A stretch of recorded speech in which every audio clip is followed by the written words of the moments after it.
Muy buenos días, Honduras, buenos días, pueblo hondureño. Sean todos bienvenidos y bienvenidas a su foro Libertad y Poder, transmitido por la señal de Canal 8, el canal del pueblo hondureño, Radio Nacional de Honduras, en su frecuencia 101.3, también por el canal del Congreso, Congreso TV, y en alianza informativa con el periódico Poder Popular. Qué gusto que nos pueda dejar ingresar a la comodidad de su hogar. Buenos días, Danilo.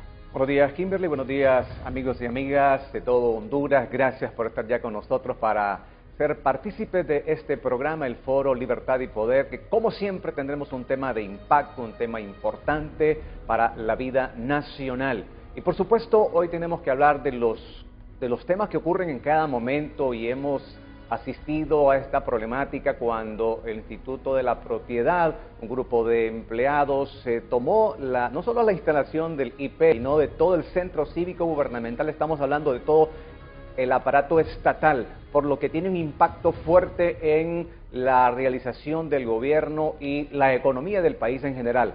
¿Qué pasó allí?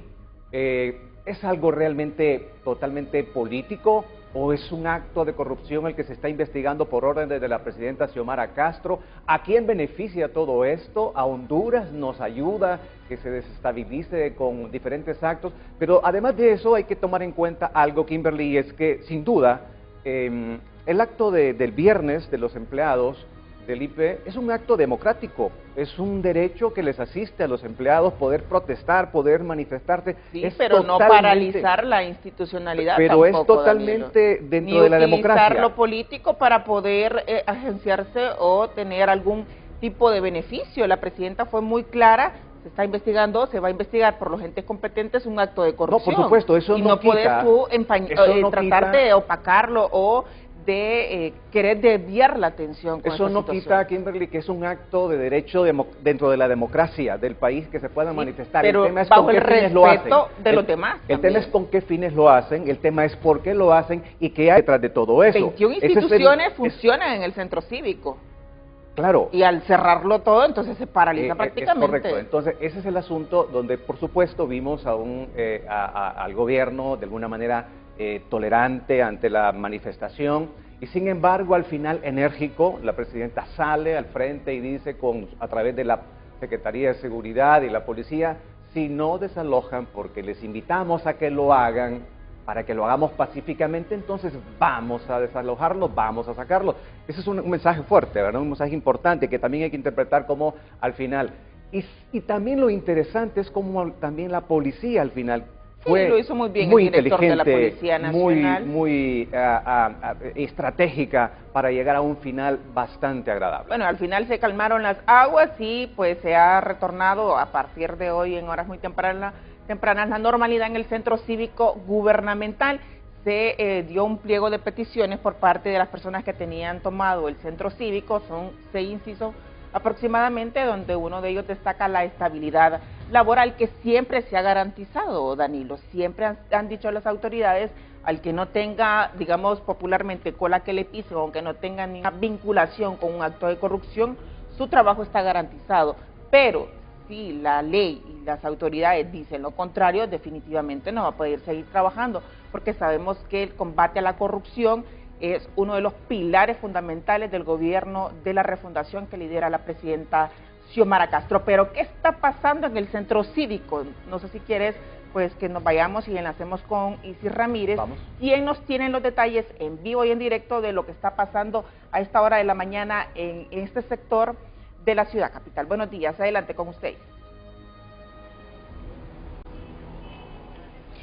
Así es, buenos días, un gusto saludarlos en estudio y a todos los que nos ven a través de la pantalla de Canal 8. En efecto, a eso de las 8:20 de la noche de ayer se llegó a un acuerdo para poder abrir las instalaciones del centro cívico en esta mañana.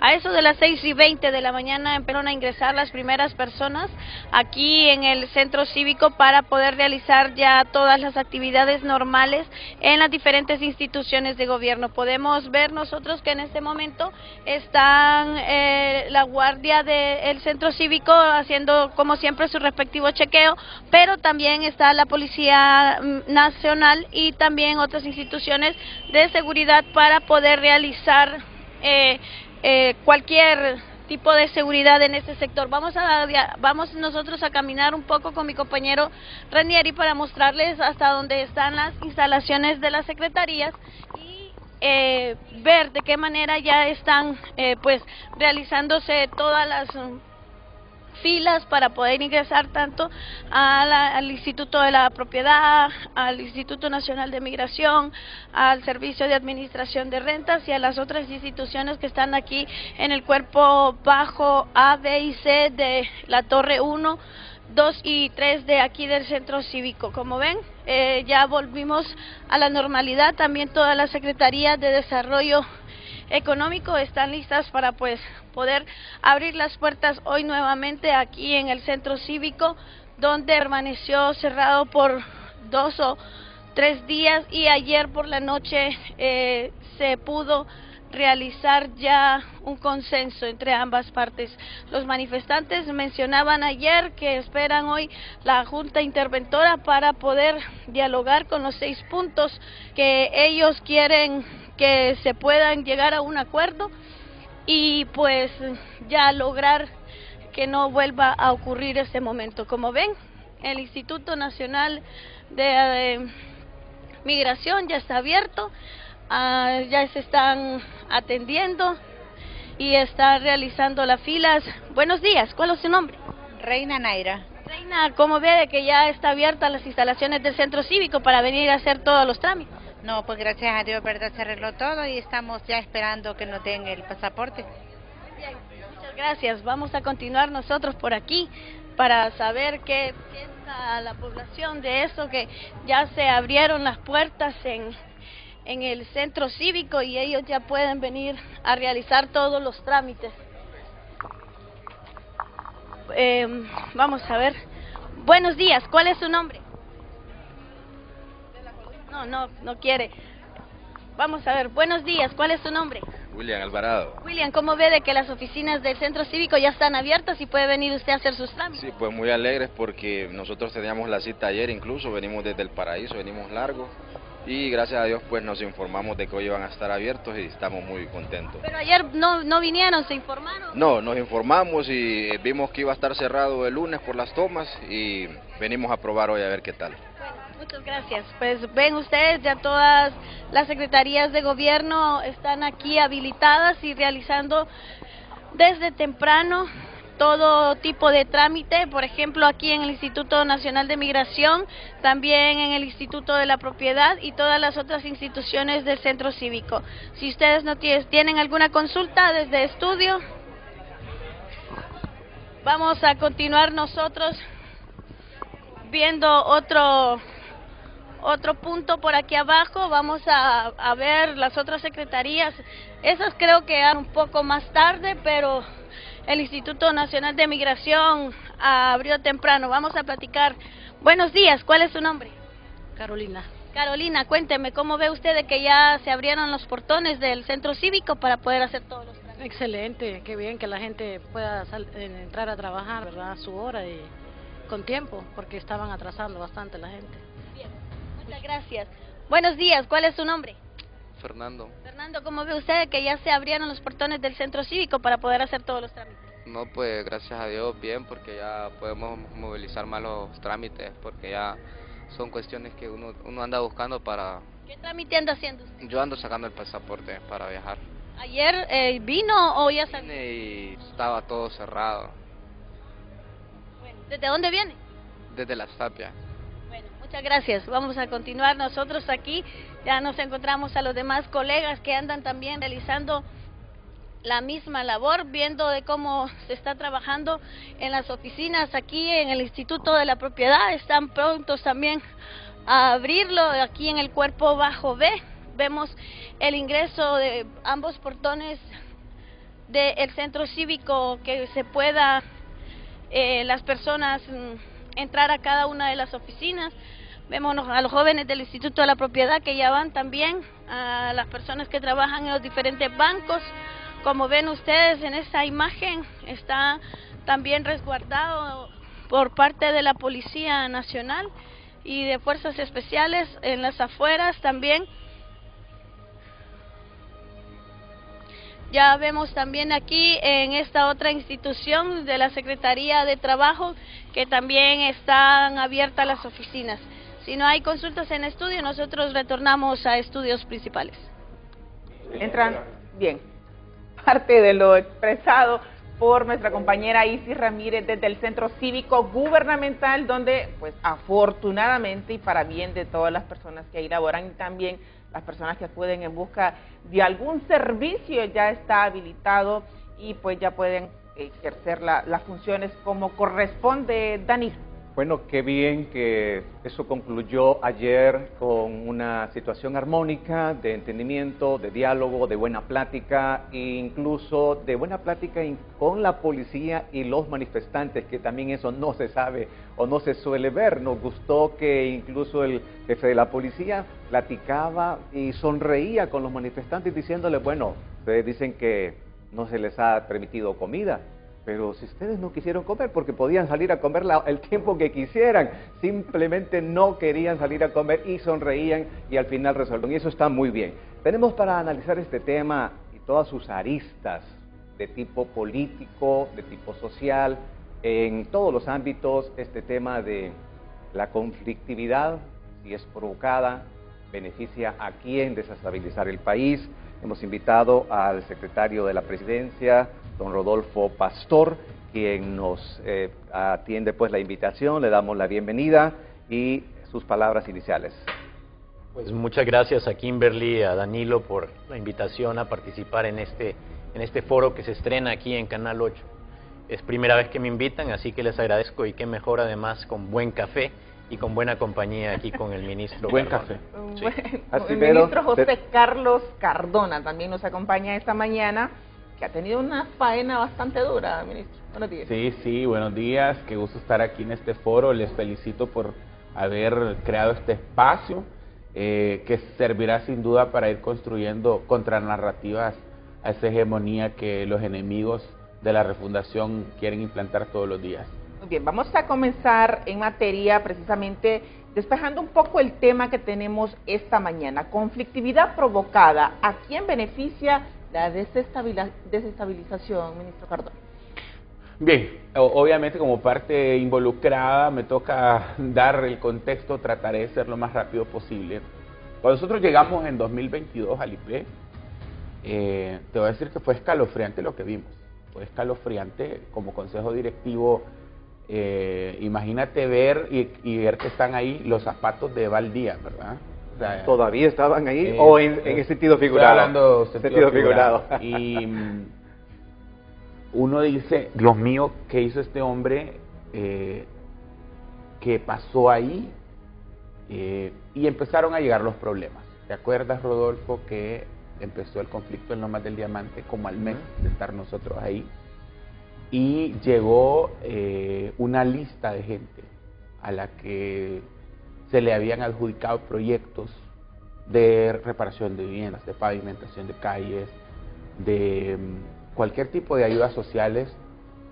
Y Dios mío, ¿y esto qué es? ¿Esto es el IP o es la CEDIS 2.0?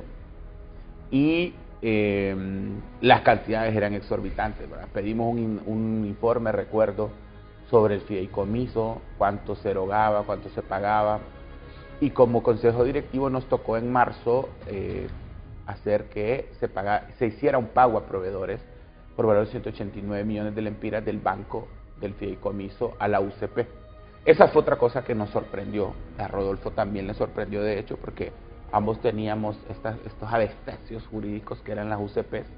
Las UCPs surgen como unas unidades ejecutoras de proyectos creadas en los bancos internacionales que le prestaban dinero a Honduras, con el fin de ejecutar porque se sembraba la narrativa de que en Honduras el Estado no podía ejecutar, entonces había que crear entes con facultades público-privadas, pero era solo un argumento para robar.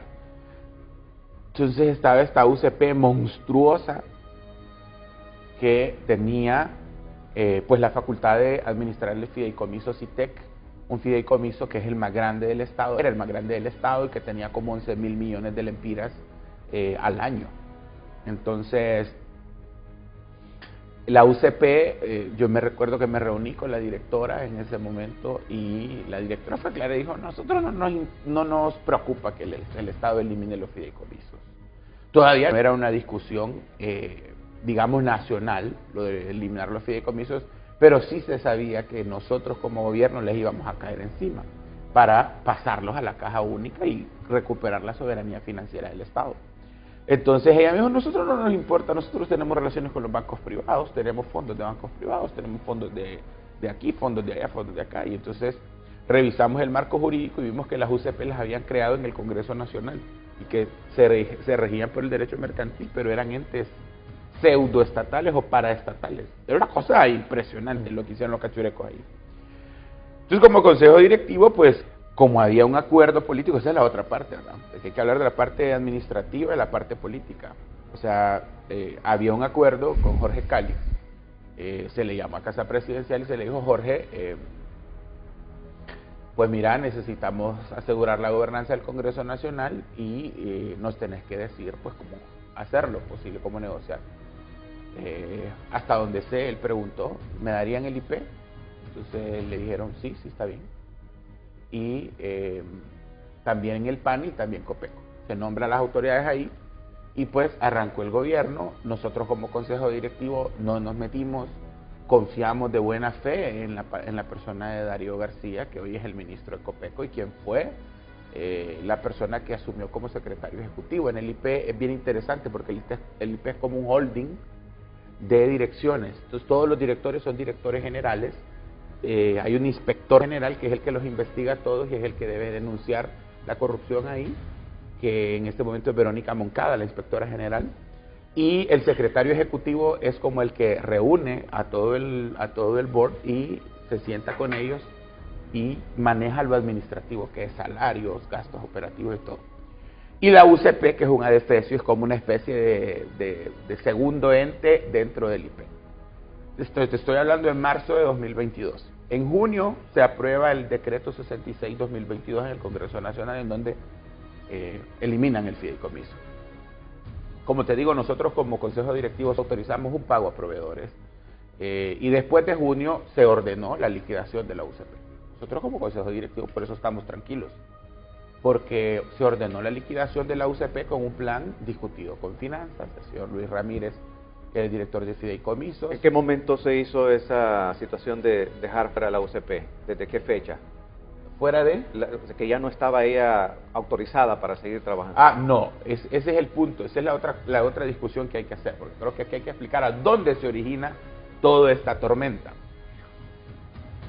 Cuando nosotros vemos el plan y analizamos el plan para la liquidación de la UCP, nos damos cuenta que la UCP tiene 1.000 millones de lempiras. Tiene 1.000 millones de lempiras de fondos remanentes del gobierno anterior. Nos reunimos con el banco y el banco nos explica y nos dice, nosotros dejamos de trasladar fondos a la UCP antes de las elecciones porque sabíamos que ellos iban a perder y no queríamos problemas. Y nosotros, obviamente, lo vemos desde una perspectiva muy responsable de parte de ellos como banco en ese sentido, ¿verdad? Así que dijimos, bueno, si la orden es liquidar, ya no se toca más. De hecho, como vuelvo y repito, solo hicimos un pago, solo ordenamos un pago. Pero dentro de la UCP hay 1.000 millones, en varios bancos. O sea, ellos tienen cuentas bancarias en varios bancos. Entonces, ordenamos la liquidación de la UCP, la liquidación avanza, se nos pareció en ese momento, y este programa va a ser incluso testimonio para una investigación posterior. Nosotros estamos dispuestos a ir a testificar si se llegase a dar el caso. Nosotros observamos que la liquidación de la UCP iba muy lenta y que para ser un ente que se regía por el derecho mercantil y que tenía esas altas capacidades de ejecución presupuestaria, ¿por qué les costaba tanto liquidar? Hicimos una gira por todas las residenciales construidas por el IP. Fuimos a Santa Bárbara, fuimos a Choloma, Villanueva, Choluteca, y vimos que las residenciales estaban en un estado avanzado, pero a mí me llamó la atención, y esto es algo que también tiene que investigar en un momento el Ministerio Público, la baja calidad en la construcción. En el caso de Choloma, estas residencias, vimos que el concreto era como una especie de espumilla, era una cosa súper débil. Para ya ir concluyendo este contexto que les estoy dando, un día, y traje las fotos ahí sacadas de las redes del diputado Jorge Cáliz, que esas fuera bueno que las pongan para que la gente vea y se ilustre. Vemos que el diputado Jorge Cáliz está inaugurando una cancha en la colonia Alemán, y luego otra cancha en el Pedregal, y pavimentos de 300 metros, de 400 metros. Y aquellas fotos aéreas espectaculares con 300 estufas, con 400 estufas. Si yo recuerdo que le decía a mi equipo, como yo soy el ministro de Desarrollo Social, dice, Dios mío, pero ni siquiera yo como ministro de Desarrollo Social tengo esa capacidad de dar 400 estufas. Y no solo eso, se fueron por todo el país a regalar estufas. ¿De dónde sale eso? Me parece una irresponsabilidad total, ¿verdad? Entonces yo recuerdo que varias gente me llamó y me dijo, eso sale del IPE, eso sale del IPE. Lo digo con toda la responsabilidad del caso, porque tengo los mensajes, yo tengo pruebas de que gente me llamó. Yo llamé al entonces secretario ejecutivo Darío García y le digo, ¿qué está pasando? ¿Qué está pasando con esa UCP? Le digo, pedí un informe y ellos mandaron un informe y el informe que mandaron solo hablaba de la liquidación de la UCP, pero nunca hablaron de ese contrato en particular, que es el que menciona el ministro Ochoa en el comunicado de la CEFIN, y es la causa de todos estos problemas, ¿verdad? Entonces pasa el tiempo, yo creo que podemos seguirlo contando, pero sí, ese es el contexto con el que inicia. Porque es importante también el punto de vista del ministro Rodolfo Pastor. ¿A quién le genera beneficio desestabilizar o pretender desestabilizar a través de la institucionalidad al gobierno de la presidenta Xiomara Castro? ¿A los enemigos, a la derecha, a los golpistas o a quién? ¿O a todos en un conjunto? Buenos días. Pues mira, Kimberly, la pregunta es sencilla y la respuesta también. A nadie le beneficia. A nadie le beneficia desestabilizar una institución de gobierno o al gobierno en general. A nadie le beneficia el hecho de que estamos enfrentados desde hace 3 días en una institución en el que, como tú señalabas, pues están instaladas una serie de secretarías y de instituciones del gobierno. No sé qué cámara, porque me dicen por acá, por allá, por acá. Perfecto. Entonces, eso le hace daño al país, eso le hace daño al gobierno, eso le hace daño al partido, por supuesto, eso también dice mucho de quienes están dispuestos a hacer lo que se hizo, porque quiere decir que no tienen lealtad con el país, que no tienen lealtad con el gobierno y que no tienen, por supuesto, lealtad con el partido.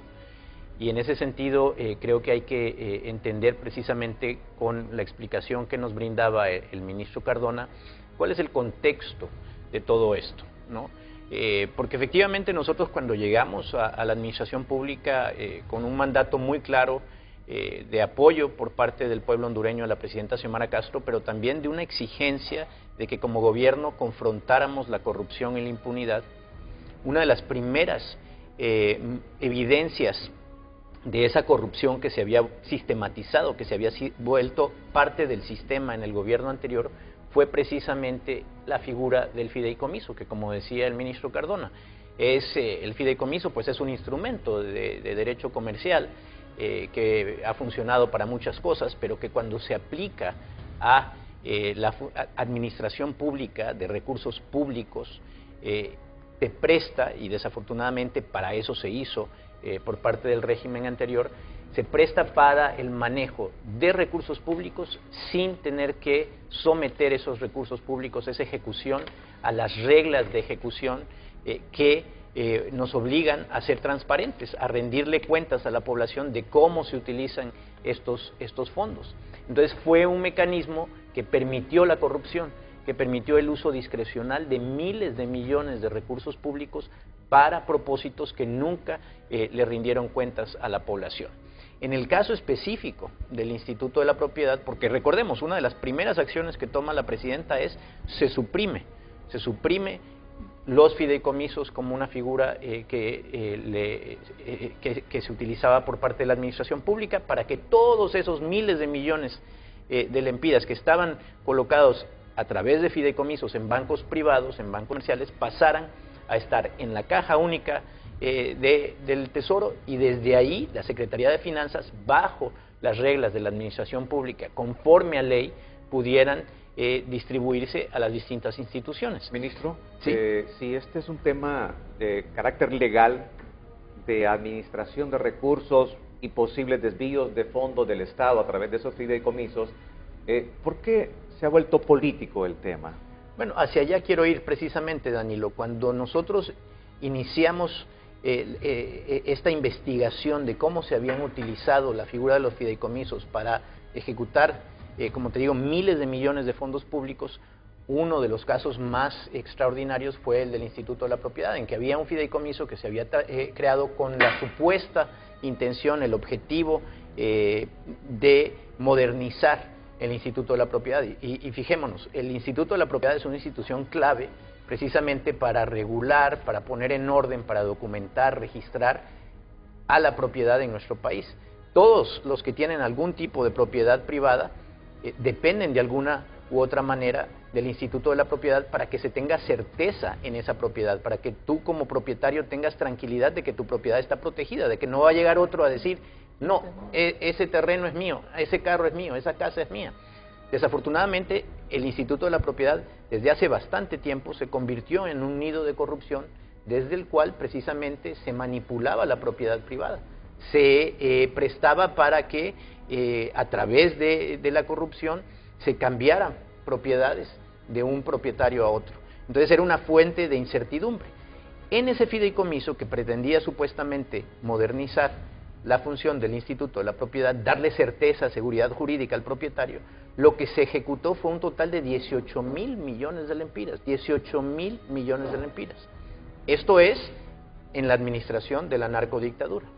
A partir de que la administración de la presidenta Xiomara Castro asume la responsabilidad, efectivamente lo que sucede es que se toma la decisión de suprimir el fideicomiso y se comienza un proceso en colaboración con la Secretaría de Finanzas de hacer la transición hacia una administración transparente de los recursos.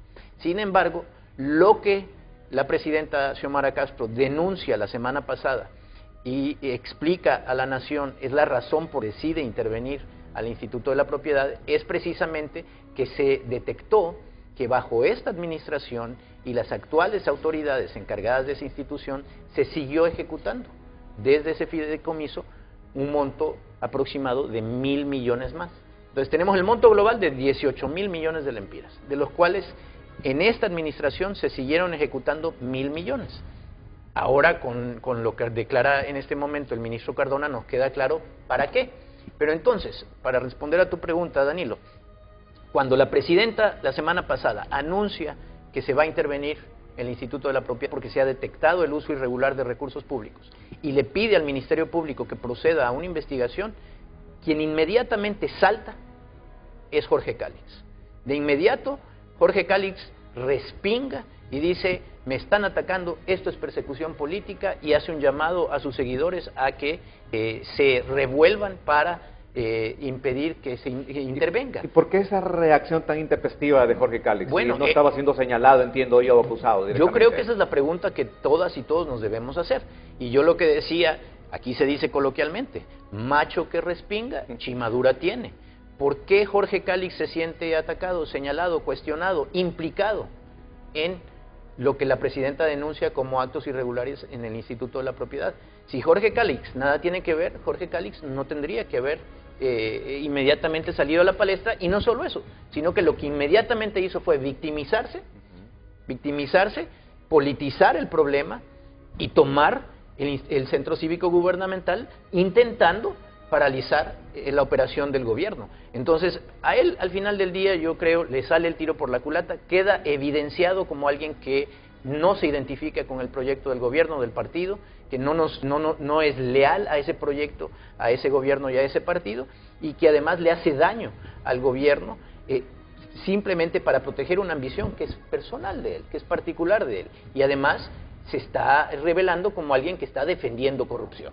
Ministro Cardona, bueno, hay un consejo directivo en el IPEP. Había. Bueno, antes de la intervención, pero ¿cómo es que se ejecutaron esos 1,000 millones de lempiras? y no se dio cuenta el Consejo Directivo?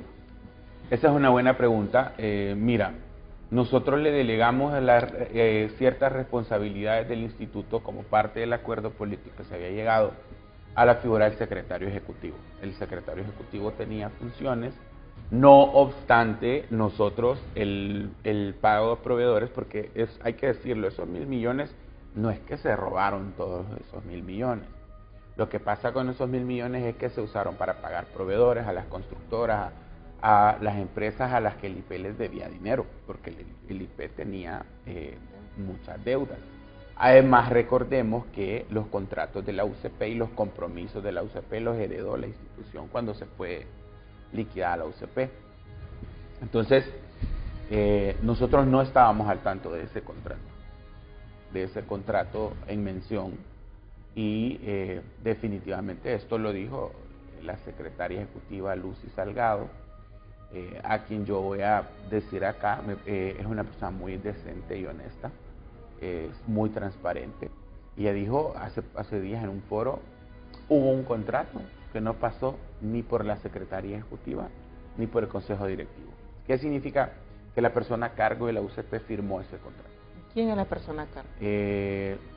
Recuerdo que en la primera etapa del gobierno se llamaba Cristi Sánchez, era la directora de esa UCP. Desconozco si después la cambiaron, pero como te digo, como la UCP tenía su propia forma de operar y era un ente, una especie de híbrido entre lo público y lo privado. ¿No hay ente supervisor, auditor internamente ahí en la IPP? En la UCP. ¿O en la UCP? La UCP definitivamente, que como era un ente autónomo, no tenía estos controles. Por eso justamente es que se decide eliminar los fideicomisos y estas aberraciones jurídicas. Porque como es eso de que un ente privado va a suscribir contratos y convenios al margen de la máxima autoridad de la institución. Es más, la UCP ni siquiera aparece mencionada en la ley del IP. No aparece. Usted lee la ley del Instituto de la Propiedad, la figura de la UCP no existe. Entonces es un ente al margen básicamente del estamento jurídico de la institución. Entonces creo que por ahí va la discusión. ¿Y ustedes como junta directiva no se enteraban de todo ese movimiento de 1.000 millones de lempiras que se estaban gastando, derrochando? Nosotros autorizamos pagos, por ejemplo, la publicidad de las placas, autorizamos las licitaciones, los nuevos convenios que hace el Instituto de la Propiedad, pero no la UCP. ¿El legado de Eva Díaz siguió antes de la intervención entonces en el IP? Pues claro, si vos haces un análisis y evaluás, una gran cantidad de directores del IP son de la administración anterior y Jorge nunca los quiso cambiar. Hay temas en el IP que definitivamente yo creo que va a ser una bomba cuando se haga el trabajo de la Junta Interventora. Para el caso, el tema de la regularización predial. Hoy ves a actores oscuros como la CONAFEP, por ejemplo, Marcos Baday, gente que fueron operadores de Eva Díaz y de Juan Orlando Hernández. Su hijo fue candidato a diputado por el Partido Nacional y hoy lo ves pronunciándose en contra de que intervengan Copeco y el IP, porque obviamente él tenía intereses ahí. ¿Pudo haber habido acuerdos entre la gente de Jorge Cálix, que tenía la institución a su cargo, y la gente del Partido Nacional, la gente de Valdía, para poder continuar con eso? Totalmente, él tenía un nivel, él tenía un nivel de conocimiento, y esto también lo digo con toda la responsabilidad del caso.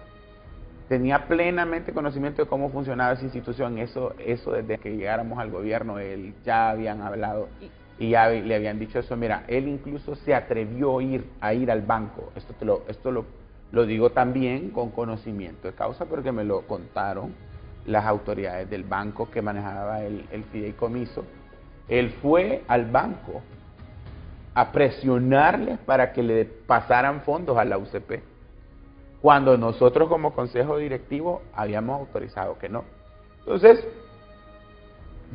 que me llevaba muy bien con la gente del banco, yo les dije, ustedes ya saben que aquí hay una ley. No, nosotros somos respetuosos de la ley, no vamos a mover un solo peso que no sea a la Caja Única del ¿Tenía Estado. potestad Cálix de ir a un banco y pedir movimientos? No, porque él no tiene firma delegada ni nada. O sea, él va como lo que es. el que políticamente maneja esta institución. Yo te lo digo, mira, esto, yo no tengo nada contra Jorge, siempre que lo he hablado, le he hablado respetuosamente a pesar de lo que hizo, pero es un personaje que no entiende y que creo que está muy desesperado por definir su papel en la historia. Otro momento de quiebre, de ruptura, se da en, si no me equivoco, fue entre agosto y septiembre de 2022, cuando el Consejo Directivo le ordena al banco depositar 1.900 millones de lempiras a la Caja Única. Mira, ese día el banco recibió no más de 80 llamadas de gente del IP de Jorge Cálix, de diputados de Jorge Cálix, para que no hicieran eso.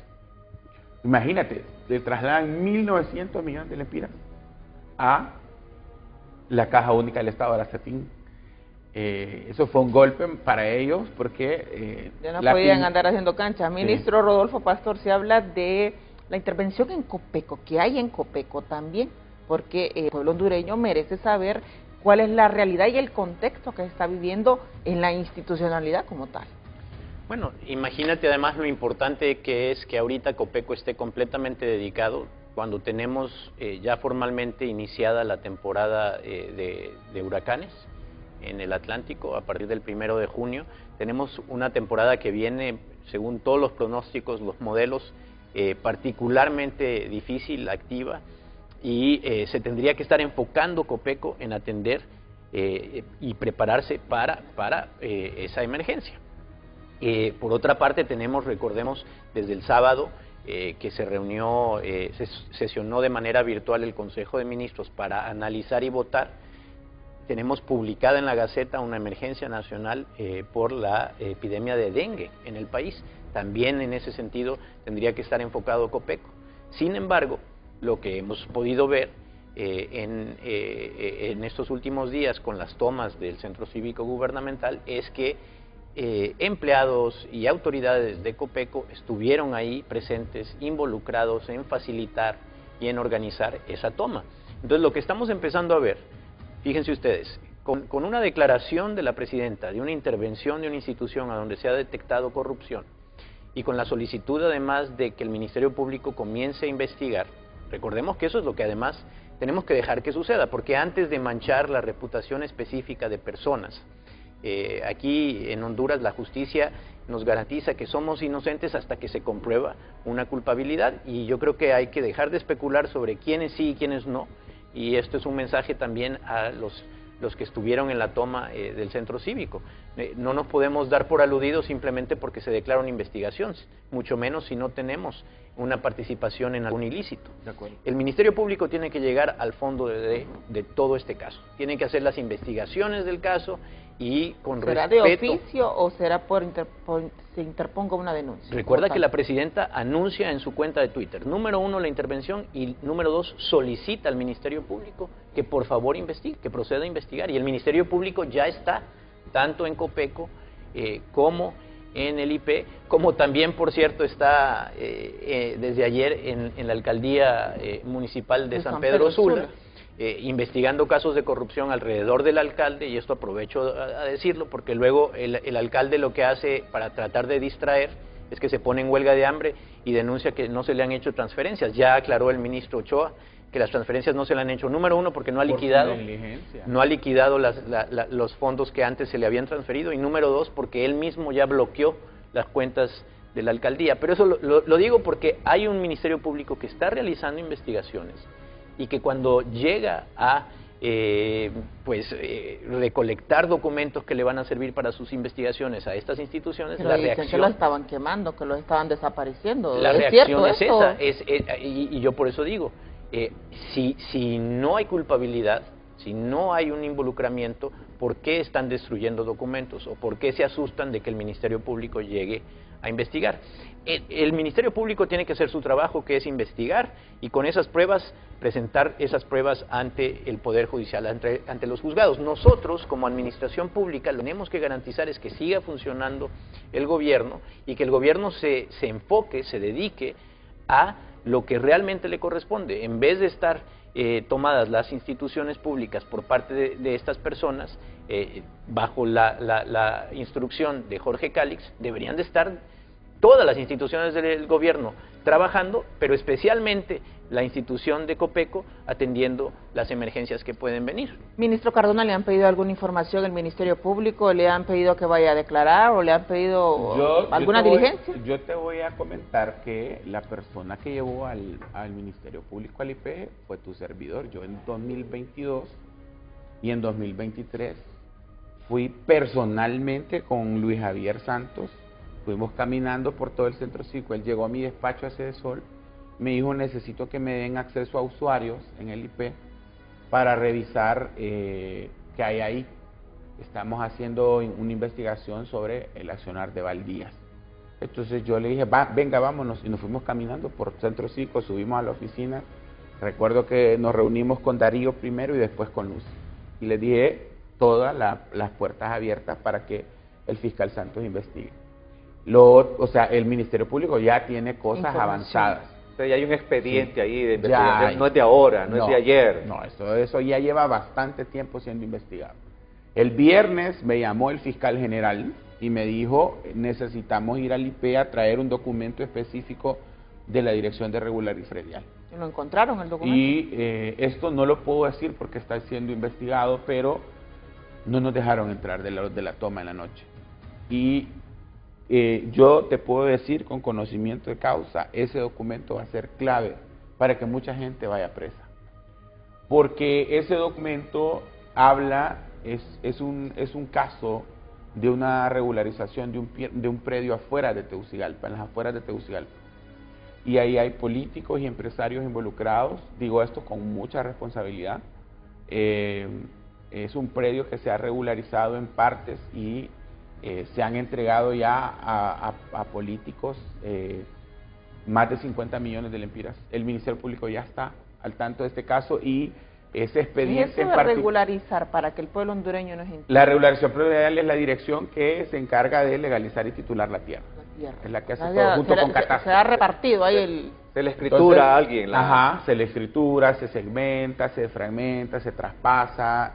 Entonces, ese expediente era el que quería el fiscal general y su equipo. Y es un lugar, una zona donde viven ricos y famosos. Es una zona a las afueras de Tegucigalpa. Entonces, Santa Lucía, llegamos al IP a las 9 de la noche el viernes, la gente de la toma no nos dejó entrar, aun cuando iban 3 fiscales. ¿Pero está el papel ahí o no está? Hoy lo vamos a saber. O sea, hoy, mira, hoy es clave. ¿Por qué se va a saber hoy? Hoy es clave porque hoy ya está abierto el centro cívico y yo me imagino que hoy se va a saber si se sustrajeron o no documentos. Yo esperaría y hago un llamado aquí responsable a los directores del IP. Los interventores ya tendrían que estar ahí, ¿no? Ya deberían estar ahí, pero más que los interventores, los directores del IP son los responsables de lo que le entregan a la Junta Interventora. Entonces, si falta un expediente en cualquiera de las direcciones, ya sabemos que esa toma entonces estuvo instalada ahí. Y que la sustracción de documentos públicos es un delito. Tuvieron bastante chance de sacar documentos si es que lo hicieron. Entonces, vamos a ver si lo que predican es lo que... Porque ellos dijeron, caiga quien caiga, dice, si hay corrupción que se denuncie. Entonces, vamos a ver si es verdad y si no se sustrajeron documentos. Porque te lo digo, ahí van a sacar sapos y culebras. Eso ahí, bueno, o sea, los intereses no son pequeños, no, los intereses son grandes. Usted dice que políticos, empresarios... Hay intereses de miles de millones de lempiras en tierras. O sea, el IP es una manzana podrida, pero también es la gallina de los huevos de oro. Era la gallina de los huevos de oro de la narcodictadura. Más la inversión que se ha generado. Hay una inversión grande. Vamos a ver... ¿qué pasa? Yo tengo mucha expectativa en la Junta Interventora y en el Ministerio Público, de que este sea un caso emblemático de nuestro gobierno para sentar un precedente. Pero contradictorio, porque la gente dice, bueno, el mismo gobierno denunciando la corrupción del mismo gobierno. Es que la labor. Así tiene que ser. Así tiene que ser. ¿Por qué tiene que ser así, ministro? Bueno, porque nosotros somos ahorita los encargados de este gobierno, porque el pueblo hondureño eligió a la presidenta Xiomara Castro para presidenta. Y ella nos nombró a nosotros.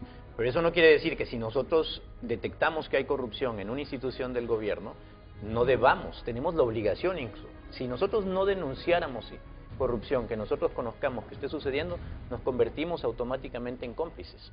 Hay colusión.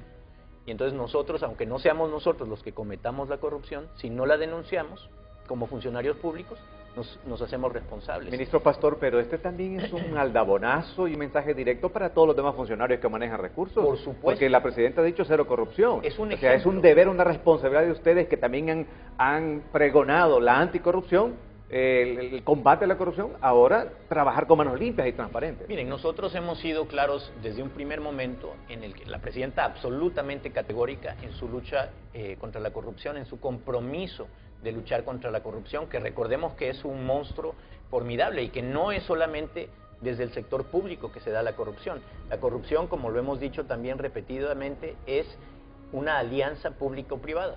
Es una corrupción público-privada. Tiene que haber esas dos partes para que sea redituable. Entonces, el compromiso es firme. La presidenta nos ha dado una instrucción, pero eso no quiere decir en ningún momento que seamos inmunes a esa corrupción.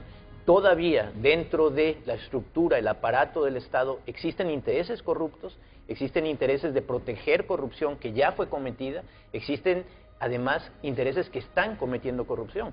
Y nosotros como funcionarios actuales tenemos la responsabilidad, la obligación de denunciarla en el momento en que la conozcamos. Porque la gente cuestiona también, dice, bueno, y es que solo en el IP y solo en Copeco hay corrupción, en las demás instituciones no hay corrupción. A donde haya corrupción la tenemos que denunciar. Afortunadamente lo que está sucediendo, creo yo, es que una vez que se denunció la intervención del Instituto de la Propiedad, porque efectivamente es una manzana podrida, porque antecede además por mucho a esta administración, porque ha sido desde hace décadas un centro de corrupción. Ahí llegaban en el IP, y llegan seguramente hasta hace poco, una persona interesada en un terreno llega y soborna a quien está encargado de registrar la propiedad, y esa persona encargada, funcionario público, cambia el registro de la propiedad y da esa propiedad que genuinamente le corresponde a alguien, se la da a otro, al que le pagó el soborno. Esa es la gravedad del asunto cuando hablamos del Instituto de la Propiedad. Con las placas es otra historia. Y con las placas, y con las placas no hay también. respeto a la propiedad privada ahí. Y fíjense ustedes en algo. Lo que desafortunadamente está sucediendo es que las figuras que en este momento están diciendo que hay una persecución política están defendiendo corrupción. Así como yo les digo, no es persecución política, es persecución del delito, también les digo, no es defensa de derechos, es defensa de corrupción. Creo que eso al final del día nos ayuda a entender quién es quién, a que quienes han pretendido, ¿verdad?, ser supuestamente diferentes y transparentes, al final del día están protegiendo intereses corruptos, y vemos además un gobierno y una presidenta firmemente comprometida en contra de esa corrupción. Muy bien, ¿qué ha dicho la secretaria de Derechos Humanos y también el secretario de Planificación Estratégica, Ricardo Salgado? Los detalles después de esta pausa. Ya volvemos. Toma el centro cívico gubernamental que mantuvo un pequeño grupo de personas simpatizantes de Jorge Calix cuesta 1.000 millones de lempiras. Te lo explico. Desde el 2015 al 2022, el IP funcionó como una caja de ahorro para hacer campaña política para el Partido Nacional, a través de un fideicomiso, es decir, dinero administrado por un banco privado. Cuando la presidenta Xiomara Castro asume el poder, lo primero que hace es eliminar ese fideicomiso. Después de eliminado ese fideicomiso, en el Instituto de la Propiedad se perdieron 1.000 millones de lempiras, o sea, corrupción. Ante este gravísimo acto de corrupción, la presidenta decidió intervenir el IP, y sospechosamente la primera persona que brincó fue Jorge Calix. Inmediatamente dijo que esto era persecución política, aunque nadie lo había mencionado. Luego Jorge Calix montó un show mediático en un canal de televisión, hablando de una calle, que si la calle estaba pavimentada, que si la calle era de tierra, que si la calle quedaba lejos, que si la calle quedaba cerca. Y la gran pregunta que todos debemos de hacernos es por qué Jorge Calix fue la primera persona en sentirse señalado, cuando nunca se mencionó su nombre. Y si Jorge Calix es la persona transparente que dice ser, debería estar de acuerdo con la intervención del IP y que se abran las puertas de ese instituto para investigar dónde están esos 1.000 millones de lempiras. Pero es todo lo contrario, porque estos simpatizantes de Calix se han tomado el centro cívico gubernamental para evitar que se investigue a fondo dónde está el dinero del IP. Un militante de Libre no obstaculiza el proyecto político de la presidenta Xiomara Castro. Un militante de Libre no defiende corruptos.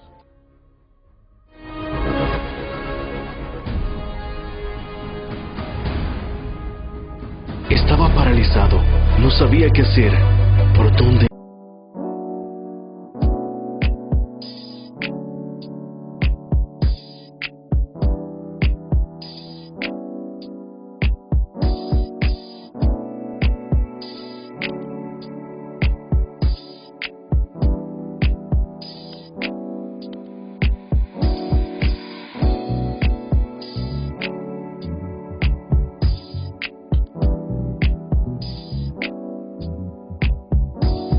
Canal 8.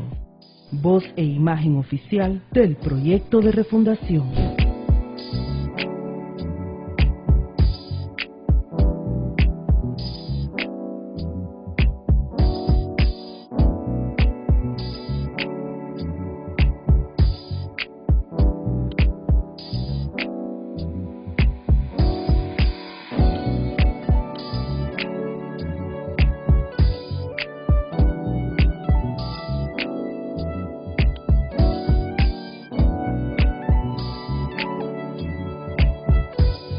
Canal 8. Voz e imagen oficial del proyecto de refundación.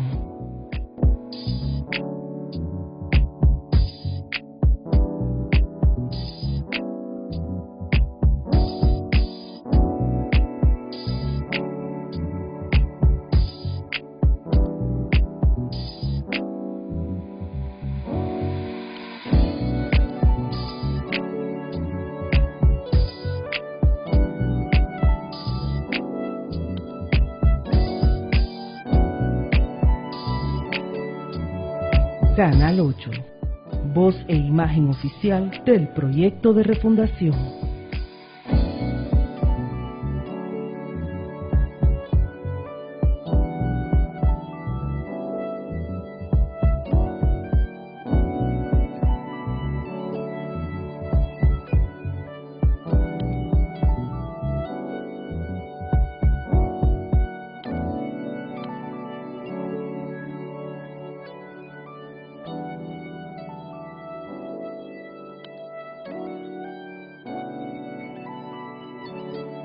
Canal 8.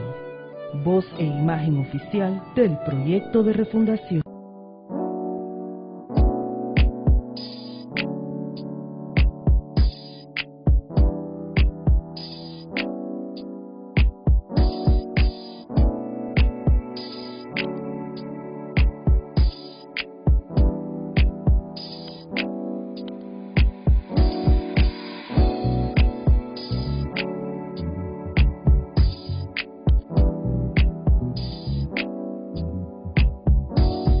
Canal 8. Voz e imagen oficial del proyecto de refundación.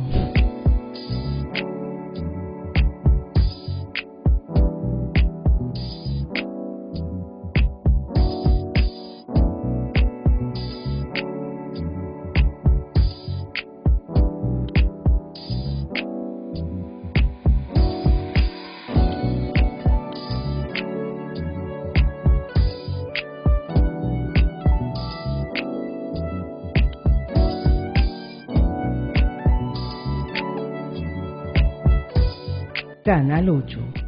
Voz e imagen oficial del proyecto de refundación.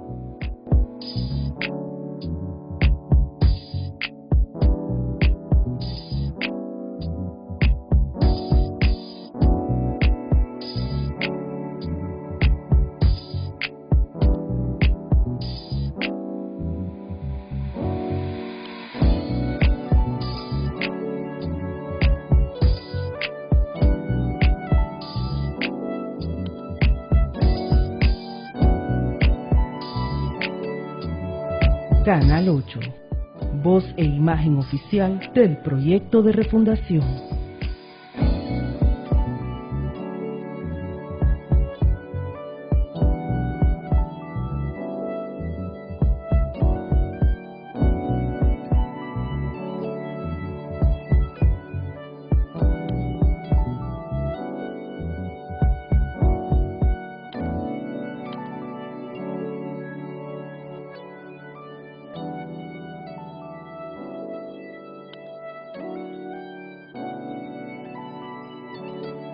Canal 8. voz e imagen oficial del proyecto de refundación.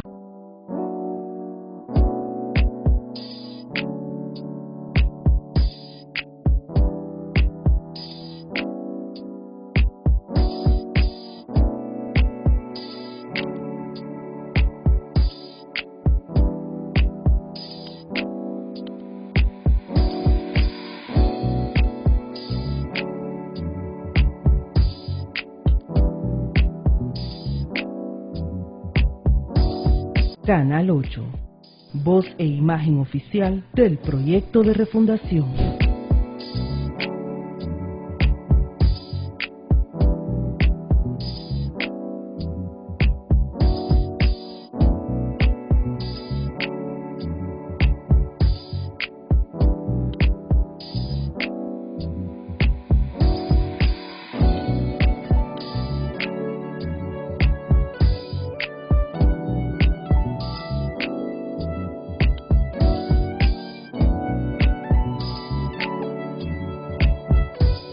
Canal 8, voz e imagen oficial del proyecto de refundación.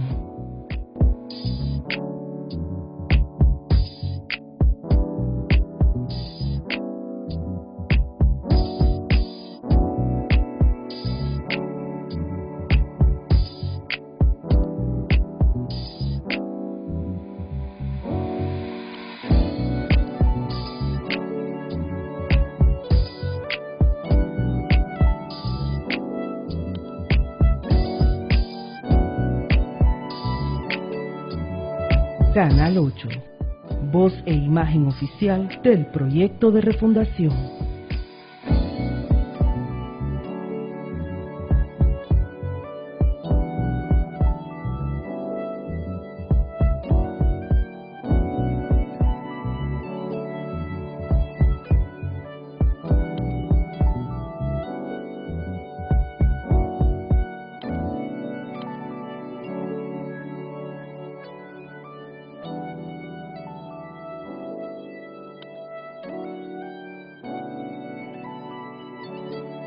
Canal 8, voz e imagen oficial del proyecto de refundación.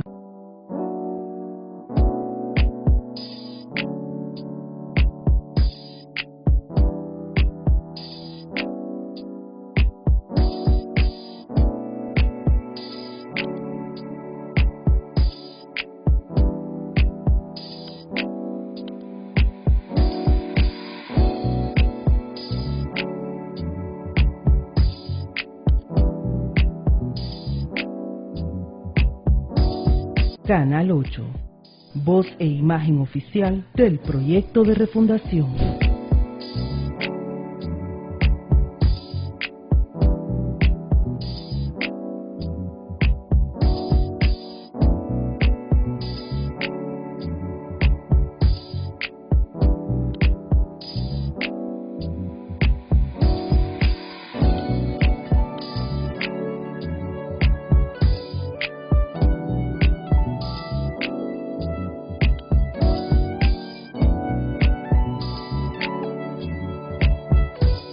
Canal 8, voz e imagen oficial del proyecto de refundación.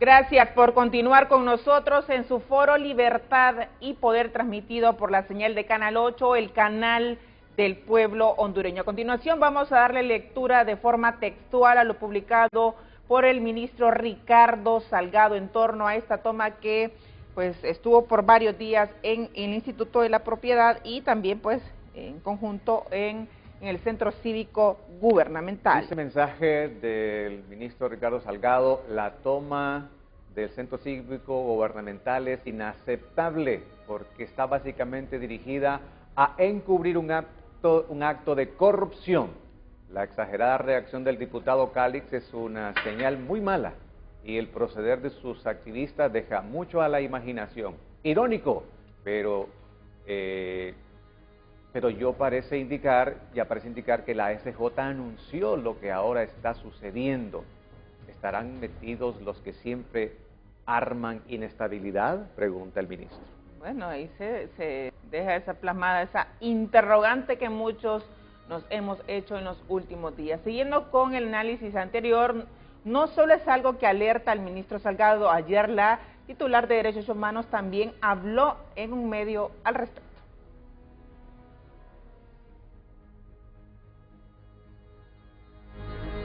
En efecto, sigo manteniendo mi postura y esta vez con mayor contundencia, les digo, a la ASJ con este informe pretencioso que lejos de ser un informe que nos apoye en pro de los derechos humanos, al contrario, se traduce en un ataque político en contra del gobierno de la presidenta Xiomara Castro.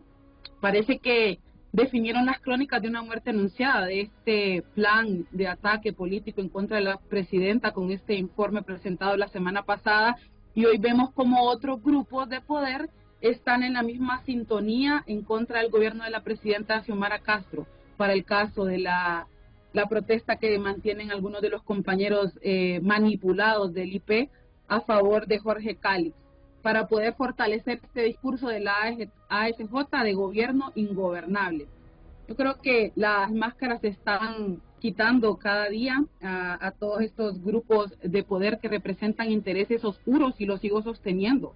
Hay intereses oscuros detrás de todos estos grupos de ataque en contra del gobierno de la presidenta Xiomara Castro, que quieren volver a los tiempos de la narcodictadura, que quieren volver a los tiempos donde se malversaban los fondos públicos, donde se había instalado la corrupción público-privada, donde la ASJ no dijo absolutamente nada. Sobre este caso, el día viernes de la semana pasada tuvimos en el Foro Libertad y Poder al ministro Marlon Ochoa, y él nos explica la situación, aquí las declaraciones.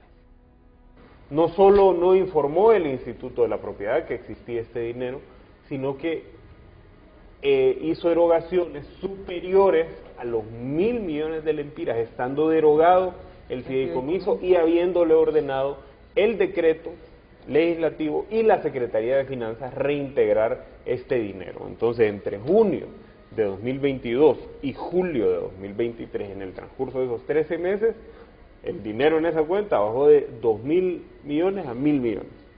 Entonces, la presidenta, primera razón por la que la presidenta ordena una intervención en el Instituto de la Propiedad, no hay duda de que la evasión de esos 1.000 millones fuera de la cuenta única del Tesoro es absolutamente ilegal. Bueno, y ante todo esto surgen muchas interrogantes: ¿por qué la actitud, la conducta de los empleados del IP?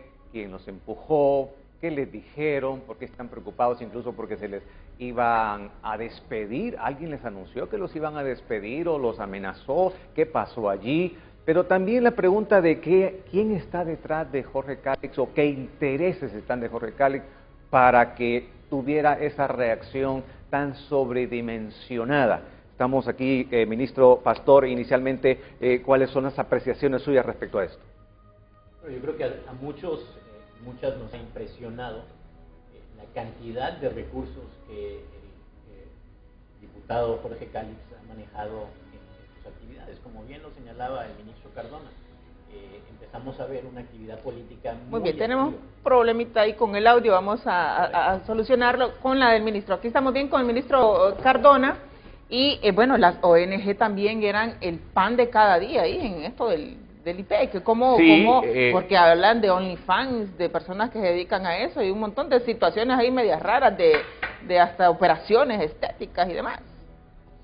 Eval le mandó a pagar cirugías estéticas a varias presentadoras de televisión, que hoy las ves flamantes, felices, con carros y casas, pagadas con Con el dinero del pueblo. Con el dinero del pueblo y estos sugars políticos. Y hay documentos que corroboren eso, ministro. Cualquiera que revise todos los órdenes de pago de esa UCP va a encontrar oprobios, pero oprobios de la ¿Y salen todavía en pantalla esa?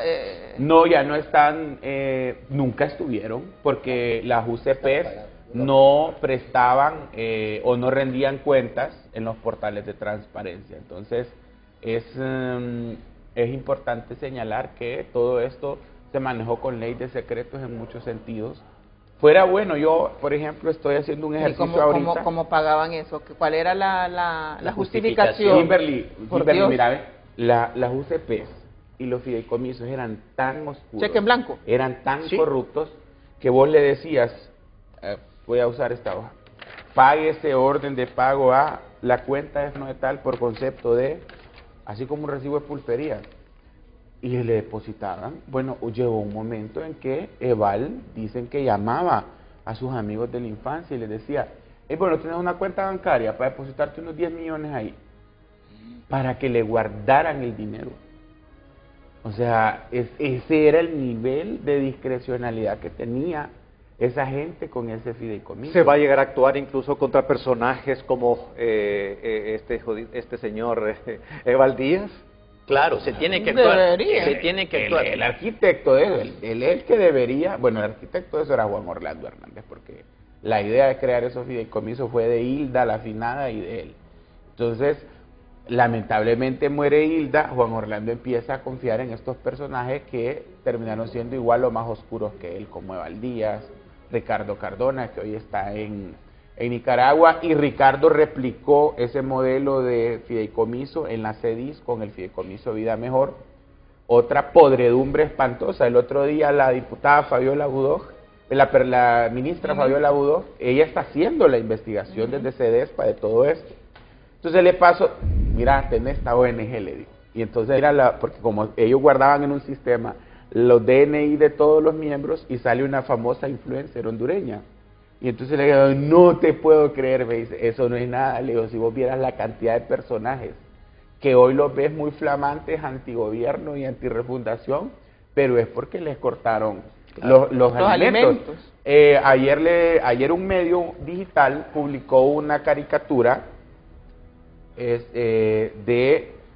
criticando el almuerzo que le dieron a los periodistas. Presidencial. Entonces sale un plato de comida en casa presidencial y sale un plato de langosta, un plato de comida cuando hay reunión de periodistas. Y entonces llamo a Giovanni Domínguez, que es el comisionado, y le digo, Giovanni, ¿por qué está haciendo esto? Nos está pidiendo 250,000 lempiras mensuales ese medio, dice, de pauta para que no atacara al gobierno. Pues tiene razón, le digo, si le daban 1 millón en series, o sea, incluso hay periodistas que hoy los ves que están, el que maneja ese medio tiene en venta una casa aquí en Lomas porque no perdió la capacidad de pago, pues, porque claro, les daban este dineral de los fideicomisos, ellos llevaban vida de reyes y de burgueses y, como dijo Ramos Soto, es perro estar en la llanura, pues.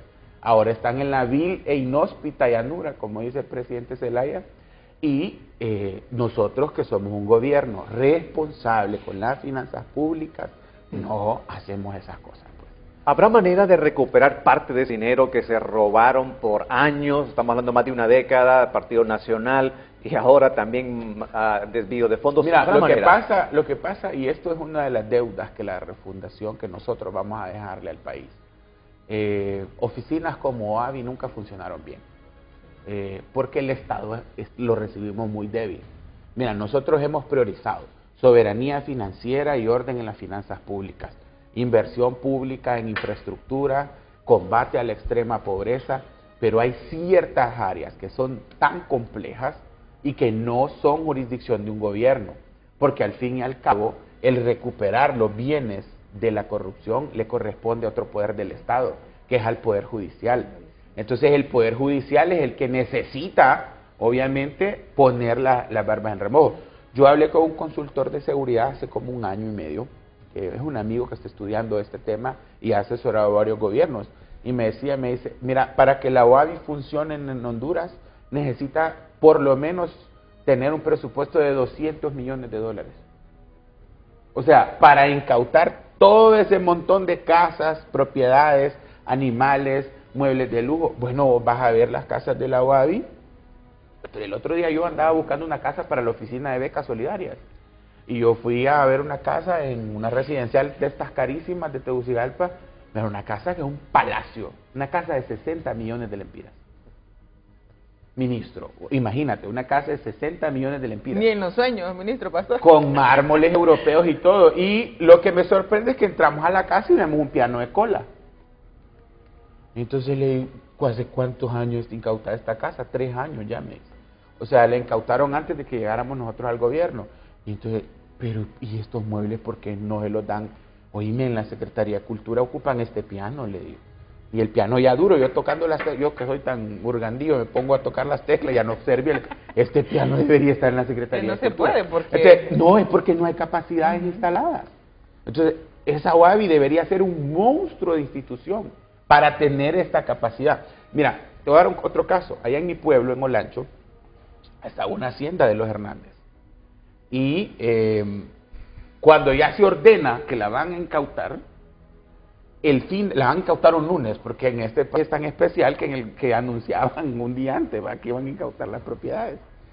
Y entonces, mira, se remolinaron como 5 aldeas, la gente llegaba en camiones, arrancaron hasta los postes de los cercos, se llevaron unos cerdos de raza que habían traído de España, porque en esa hacienda hasta estaban criando cerdos para hacer jamones. Se robaron unas vacas que valían como 100,000 pesos, se robaron las tejas, o sea, dejaron arrasados como tierra quemada la hacienda. Una hacienda que era un espectáculo. Tony Hernández construyó esa hacienda y era un espectáculo. Entonces, si tuviésemos un Estado con capacidades instaladas para cuidar esos bienes incautados, entonces sí se podría recuperar al menos la parte inmobiliaria. Pero el otro gran sector que guarda el dinero de la corrupción son los bancos. Y ahí hay lo que tanto insiste la presidenta y la abogada Rizzi Moncada cuando fue secretaria de Finanzas, ese fue su eslogan: la corrupción público-privada, porque poco se habla de la corrupción privada. Es que se hablaba de inversión pública-privada, pero más bien era corrupción público-privada. Entonces imagínate Eval Díaz, 18,000 millones de lempiras en 4 años, mientras él fue presidente del Consejo Directivo del IP. ¿Cuánto dinero sacó Eval Díaz del país?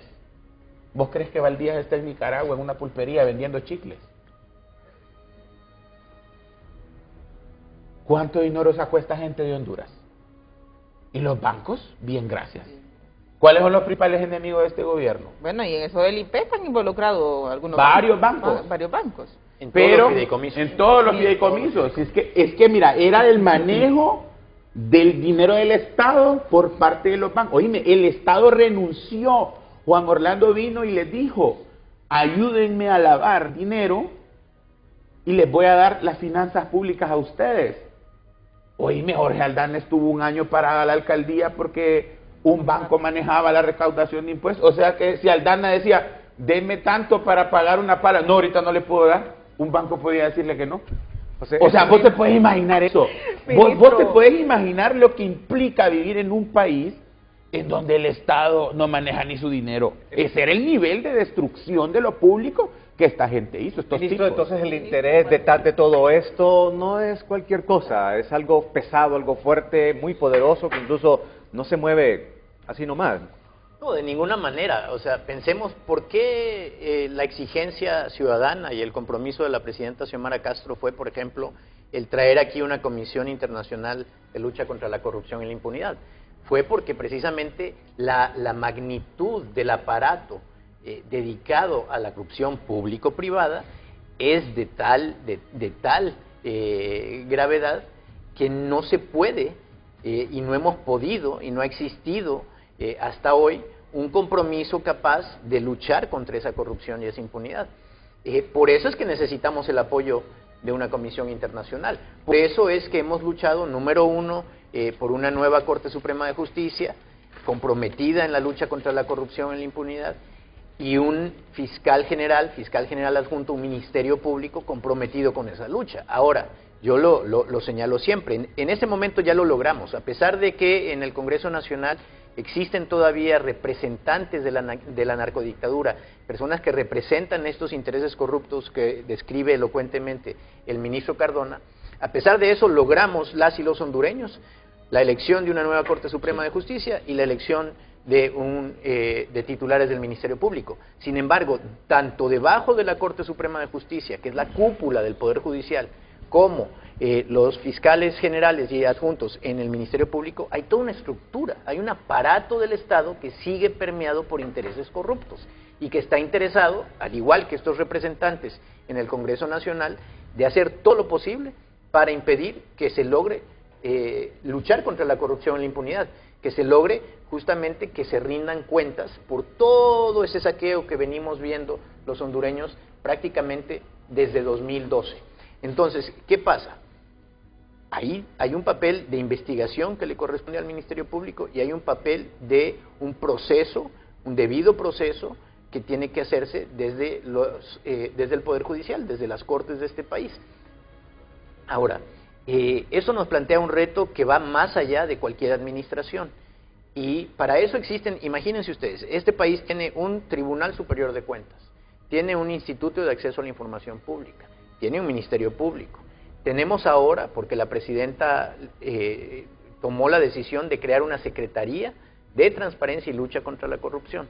O sea, tenemos todo un andamiaje institucional que se supone que tendría que tener la capacidad de prevenir, de investigar y de condenar corrupción. Pero precisamente para eso fue que se creó este mecanismo de corrupción público-privada conocida como fideicomiso, para darle la vuelta a todo eso, porque no había que pasar por ahí. Pasaban miles de millones, como bien señala el ministro Cardona, para intereses particulares, privados y de toda índole. Saltándose la ley de contratación del Estado, por ejemplo. La ley de compras, todo. Totalmente. Todos los procesos. Y ninguna rendición de cuentas. Eso se llama legalizar la corrupción de manera institucional, ministro. Institucionalizar la corrupción. Por supuesto, eso es exactamente la lo que es. La institucionalidad de la que nos han hablado la gente del gobierno anterior, hoy en oposición y que todos los días salen a reclamarla, ¿es esa institucionalidad la que ellos reclaman, la que ellos quieren volver a construir? Y por eso, cuando hablamos nosotros de refundación, precisamente eso es lo que estamos haciendo. Cuando se eliminan eran cientos de fideicomisos, de los cuales se manejaban miles de millones de lempiras de recursos públicos, sin rendir transparencia. Cuando eso pasa ahora a la Caja Única del Estado, administrados por la Secretaría de Finanzas, eso es refundación. ¿Ves que nos preguntan y hasta se quieren burlar? Bueno, ¿y eso de la refundación qué es? Eso es refundación, es ahora reconstruir el Estado. Eso genera mucho escepticismo el tema de las intervenciones de esas comisiones, porque en el pasado hemos tenido resultados catastróficos y fatales, como el caso del Seguro Social. Mi pregunta para los ministros. No, en eso estamos completamente de acuerdo. ¿Qué va a pasar ahora que no? El pueblo hondureño tiene desconfianza, desconfía de sus autoridades, desconfía del gobierno que durante tanto tiempo lo ha defraudado. Y precisamente lo ha mantenido en las condiciones críticas, sin salud, sin educación, sin seguridad alimentaria, sin seguridad energética, sin seguridad ciudadana. ¿Cómo va a confiar de una sola vez el pueblo hondureño en sus autoridades? Tienen que empezar a ver que las cosas se hacen de manera distinta.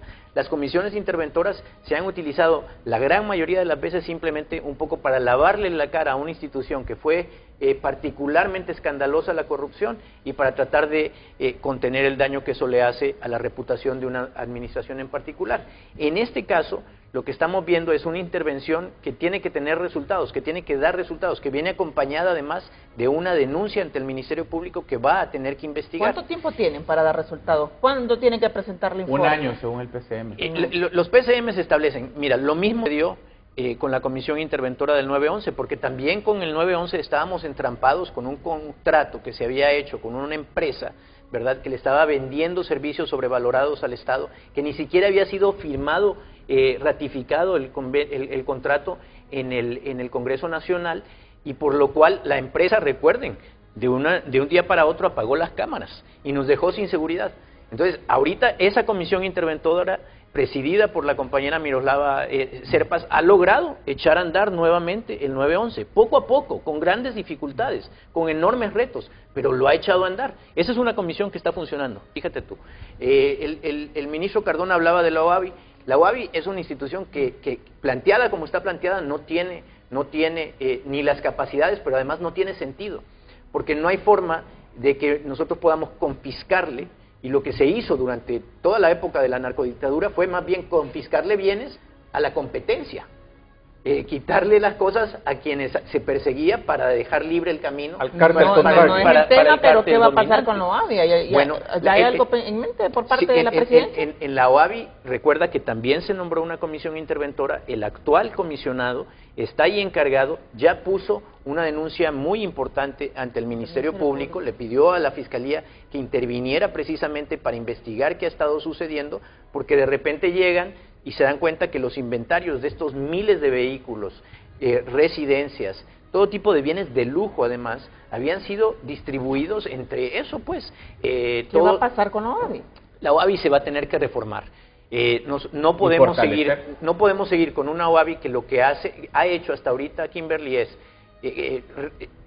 agarra los bienes de alguien, los confisca, de alguien que está incluso solamente señalado, que ni siquiera hay sentencia firme sobre esos bienes, y los distribuye o los malvende o los abandona, ¿verdad? Entonces tenemos historias trágicas, por ejemplo, de haciendas en que cientos de miles de cabezas de ganado fueron completamente dilapidadas. Ahí está el zoológico de Joya Grande, ¿verdad? Los animales en condiciones lamentables, porque por supuesto que el Estado no tiene, ni es esencia del Estado, encargarse de estas empresas, sino que lo que se tendría que hacer es, sí se tiene que confiscar y de inmediato se tiene que, una vez que tiene sentencia firme, se tiene que proceder a liquidar y que sea ahí tiene una tarea el Poder Judicial muy enorme, grande. Enorme. ¿Y el IP? También, ministro Cardona, ¿va a funcionar esta interventora o va a ser más de lo mismo? Porque los antecedentes, como ya he dicho, han sido catastróficos para el pueblo, porque al final se ha intervenido, se sigue agrandando el aparato gubernamental, contratando más gente, pagándole más gente y no han habido resultados, no ha habido justicia. Como la tristemente célebre Vilma Morales, que estuvo en todas las comisiones interventoras del gobierno anterior. ¿Qué pasó ahí? ¿Hasta dónde van? Mira, los cachurecos, estas cosas de las interventoras las manejaban de manera muy inteligente a su beneficio. Ponían personas brillantes para que dejaran esquemas de corrupción a favor de ellos. Creo que nosotros debemos ver las interventoras como una oportunidad para poder hacer esto bien y transparentar la administración pública. Al fin y al cabo, una interventora lo que debe hacer es eso, volver transparente la administración pública de una institución que ha estado tambaleándose o de cuya ejecución presupuestaria hay dudas razonables. Yo creo que hay tres cosas que tiene que hacer esta comisión interventora, esta junta interventora. Número uno, fortalecer y dejar ya por sentada la soberanía del Instituto de la Propiedad. Los cachurecos crearon leyes, ministro y compañeros, específicas como por ejemplo de que los bancos puedan expedir títulos de propiedad. O sea, se le quitó soberanía al IP. Hay que modificar esa ley del IP, creo que se debería hacer de fondo el legado de esta interventora. Hacer un proyecto. ¿Se puede liquidar el IP? Y yo diría que se debe liquidar y resetear la institución. Pero claro, eso requiere un trabajo de mucho más tiempo. Mira nosotros lo que nos tardó destruir CEDIS y construir Cedesol, nosotros tardamos 9 meses en liquidar CEDIS. Y fortalecer Cedesol nos ha tardado 3 años. Yo creo que cuando yo me vaya del puesto, le queda una Secretaría de Desarrollo Social bien robusta, transparente y fortalecida al próximo gobierno. Pero son 3 años. Entonces, lo del IP no se va a lograr de la noche a la mañana. Esta interventora, por eso el PCM es bien claro y escueto en ese sentido. Yo cuando lo leí dije, bueno, no se van a complicar mucho la vida. Solo tienen que administrar la institución, sacar a todos los actores tóxicos que queden ahí y... Si van a haber despidos, entonces. Tiene que haber. Oíme, ¿cómo te pones a creer que va a haber corrupción en una institución o indicios de corrupción? Toda duda razonable es motivo para que un funcionario se vaya. Oíme, hay países donde, me acuerdo que en Costa Rica una vez un presidente del Banco Central renunció porque pagó una cena con una tarjeta de crédito que era de la institución. Por eso, en Francia, la ministra de Cultura renunció el año pasado porque dijo en una entrevista que tenía 2 años de no leer un libro. Usted habló de extorsión, que querían extorsionar a la presidenta con esto del IPE. Claro, por supuesto. ¿Por qué? Porque lo que no quieren es irse de ahí, es que, mira, vuelvo y repito, mira, hay directores que ganan 70,000 pesos ahí. Un sueldo de 70,000 pesos luego de 12 años de llanura, ¿vos crees que cualquiera va a querer ir? Entonces, el problema es ese, que la gente no entiende ni no ve que la administración pública no es para tener privilegios ni para quedarte entronizado ahí toda la vida. Uno tiene que ver esto como algo transitorio. Tu papel como funcionario debe ser eso. Yo vuelvo y hago un llamado responsable a esos directores que pasan calentándole la cabeza a la gente en el IP, porque al fin y al cabo, Kimber, yo te voy a decir una cosa, la gente que está en esa toma es gente humilde, son empleados de servicios. ¿Usted habló de amenazas en contra de usted? No, si a mí me han dicho hasta de lo que me voy a morir. 9 amenazas a muerte entre el viernes y hoy. Y seguirán esta semana. El ministro Tomás Vaquero me llamó anoche y me dijo, no vaya al centro cívico esta semana, porque a usted y a mí nos quiere hacer daño a esa gente. A raíz de la toma de A raíz del de IP. la toma del IP, pues nosotros somos consejo directivo. ¿Qué tipo de amenazas son con el las machete ¿Qué tipo de amenazas han...? No, a mí me dijeron, te van a hallar tirado en una cuneta. Y ahí me dijo otro mensaje, ya sé dónde vivís. O sea, cosas así. Pues. Son mensajes por WhatsApp. ¿Proviene de ese grupo? Deja de meterte con el IP. Incluso en mi Messenger de Facebook se han metido a atacarme. Gente que obviamente no entiende la dimensión de las estupideces que dicen al hacer eso. O sea, ahí pueden haber más que simples empleados. Por supuesto que sí, no tengo la menor duda de que ahí hay gente criminal metida. Entonces, como en todo, porque no puedes separar la administración pública de la realidad social en la que estamos. En este país hay maras y pandillas, entes que se encargan de hacer actos delictivos, y no puedes evitar que esa gente se infiltre en las instituciones. Lo que uno tiene que hacer es tener siempre ese cuidado de la transparencia. Por eso nosotros los funcionarios somos los llamados a ser transparentes. Kimberly, mira, si yo mañana, si Xiomara Castro me corre de la sede Sol, me dice, mira, ya no te ocupo ahí, yo me voy tranquilo a mi casa, porque yo un peso de ahí no he agarrado. O sea, la institución queda, que auditen y que me revisen. Porque yo entiendo, es más, yo he sido tan precavido que ni siquiera he adquirido deudas. Fíjate que un director del IP me llamó, me dijo, ministro, por favor haga lo posible para que yo ya no estoy ahí, le digo, ya me fui, le digo, ya la consejo directivo pasó a mejor vida. Mire, dice que es que saqué una casa y estoy pagando 40,000 pesos mensuales.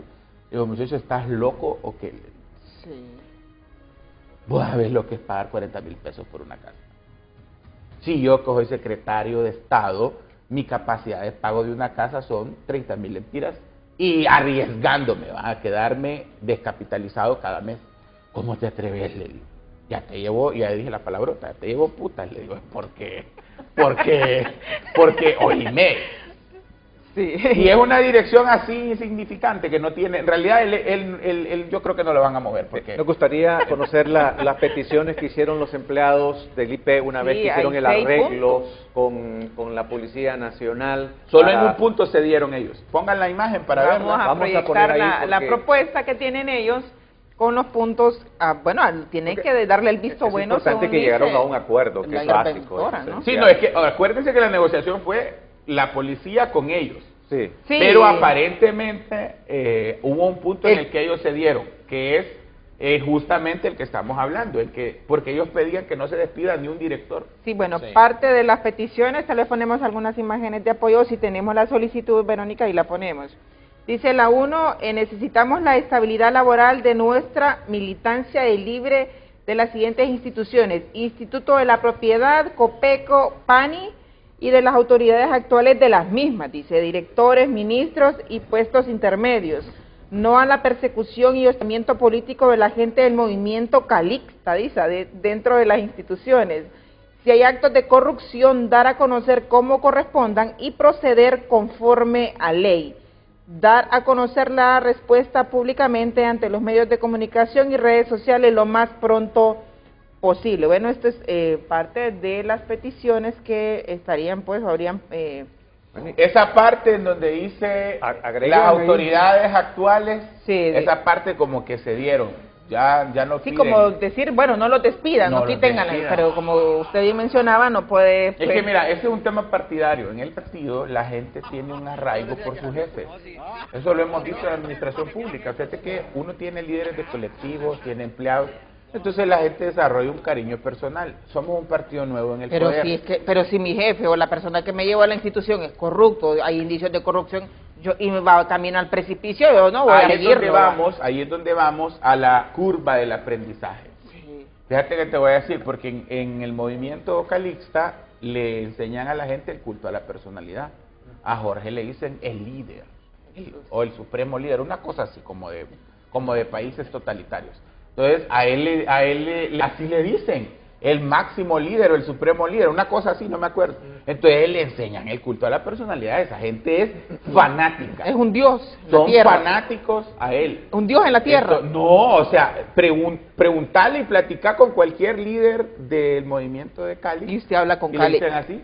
Yo lo he visto en el Congreso, 2 veces llamados por teléfono, hablamos por teléfono. ¿Y después de esto no lo ha llamado? No me ha llamado, es que yo he sido respetuoso con él. Él no puede decir que yo le he faltado el respeto. Y es más, voy a decir una cosa aquí, mira. Sobre esas canchas y esas estufas que él anduvo entregando, porque hubo en un foro matutino, sus diputados estuvieron y explicaron cómo fue eso. Y admitieron que recibieron los bonos y un montón de cosas ahí de beneficios a través de la tabla ONG. Entonces, mira, yo te voy a decir una cosa. Va a pasar que el Ministerio Público va a investigar. Y te voy a decir que es muy probable que Jorge y los diputados salgan inocentes de eso. Porque no va preso el que entrega las ayudas, va preso el que firma. O sea, el administrador, el que está en la institución adentro. Fíjate que por eso Jorge él dice con mucha seguridad, yo no toqué ni un peso, yo no firmé ni un cheque. Claro, él sabe, él es abogado. Él sabe que él no es el que ordena, el que va preso, es el que firma. Por eso en estos puestos uno tiene que tener, cuando uno va a firmar, tiene que tener un abogado aquí y otro acá. ¿Firmo esto o no firmo? Porque pero hay de actor intelectual, pues. Después nadie le lleva cigarros al presidio a uno. Entonces, yo creo que aquí tenemos que aprender a hacer... Bueno, y ahí tenemos las imágenes, ahí sí las podemos poner, porque es de lo que hace referencia el ministro Cardona en torno a todo lo que se regaló, ¿no? Yo le pregunté a él, no lo contestó. Le dije... Las fotografías.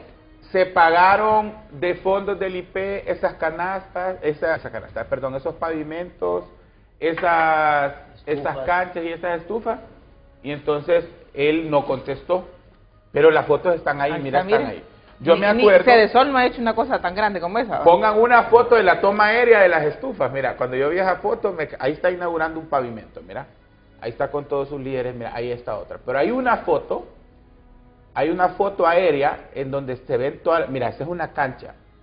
Esa. Ahí está, mira, ahí está... ¿Quiénes salen ahí? Ahí está la directora del PANI, Ana Julia, está Jorge, está Lidiet Díaz, quien ha hablado horrores de mi persona, de Marlon Ochoa y de Vaquero en los últimos días, ha soltado todo su veneno, la mamba negra. Entonces, mira, cuando yo vi esa foto de esas estufas aéreas, dije yo, mira, yo me quedé viendo esa foto, mira. Jesús, ¿cuántas estufas hay? Ahí lo menos hay 200 estufas. O más. Mira, no, es que regaló como 1000, o sea, como 1000 y pico. Ecofogones, dice. Entonces, mira, yo me senté, leyendo no, estas son estufas de emprendedores. Con gas y todo. Y con gas, mira, te daban el chivo, hasta yo quería una de esas. Vos pones en una esquina un puesto como buena gente, Jorge, ¿no?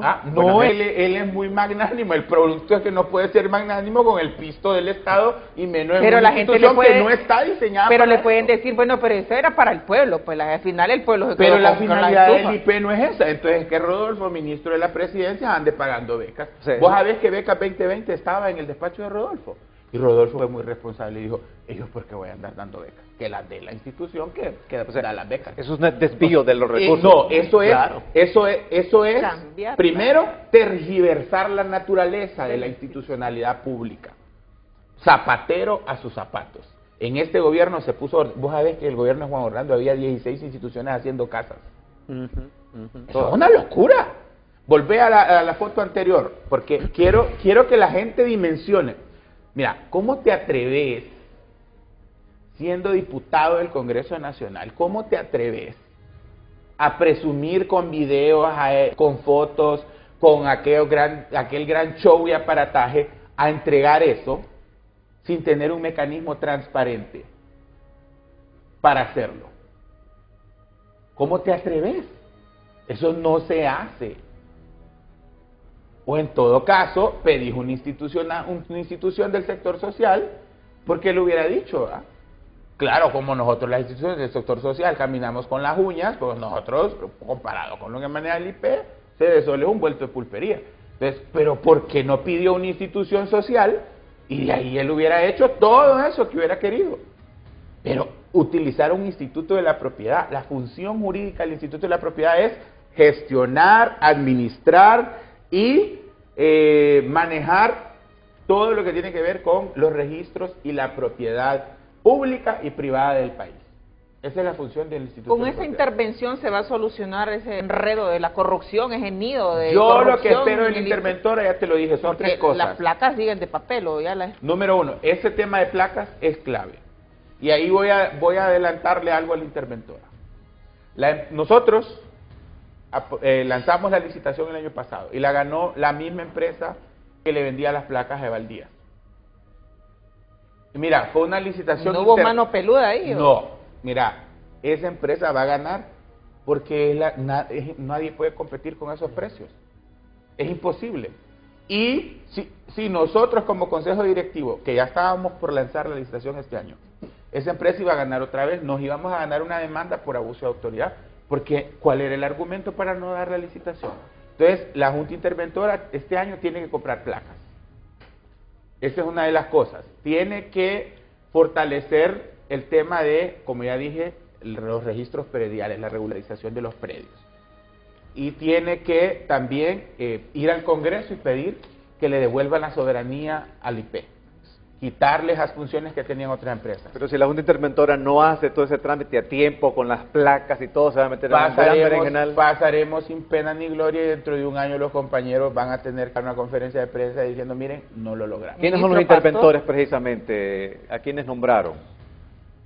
Nombraron a 3 personas. Creo que mencionan a Jennifer Flores. Ella es la comisionada presidente. No, es Edra, Edra Gutiérrez, es abogado. Edra Gutiérrez y Funes. ¿No? Jennifer Flores y Lenín Funes. Lenín Funes. Comisionados propietarios. Son las 3 personas que van. Tienen una tarea titánica. Tienen un reto enorme. Ellos tienen que llegar a poner orden a esa institución por todo lo que se ha señalado el día de hoy aquí.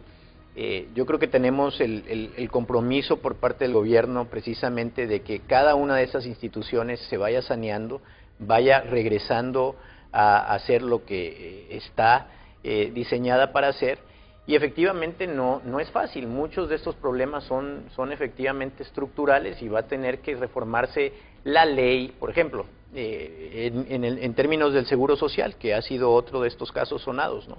El doctor Aguilar pues tiró la toalla y se fue molesto de ahí, pero efectivamente ahí lo que hay también es una junta directiva que gobierna con el sector empresarial, el sector trabajador y el sector gobierno, y que no supo el doctor Aguilar interactuar con esa junta y tomar las decisiones de manera coordinada. Lo que nos tenemos que atrever a hacer, las y los hondureños en estos casos, es a revisar a profundidad a dónde están los problemas, y mucho de esto pasa por reformar leyes, por ejemplo. Ya lo decía el ministro Cardona, aquí hay una ley del Instituto de la Propiedad que pasó por el Congreso Nacional. Ahí hay en el Congreso Nacional representantes de todas las fuerzas políticas. La sociedad hondureña tiene que exigirle al Congreso Nacional que dé los pasos que se tienen que dar para reformar las cosas desde la raíz.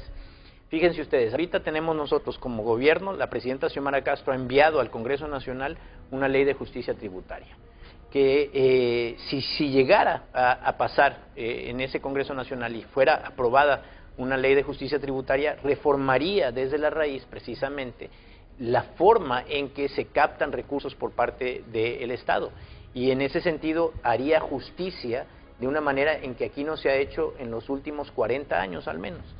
Este tipo de pasos trascendentales los tenemos que tener la valentía y la coherencia de darlos.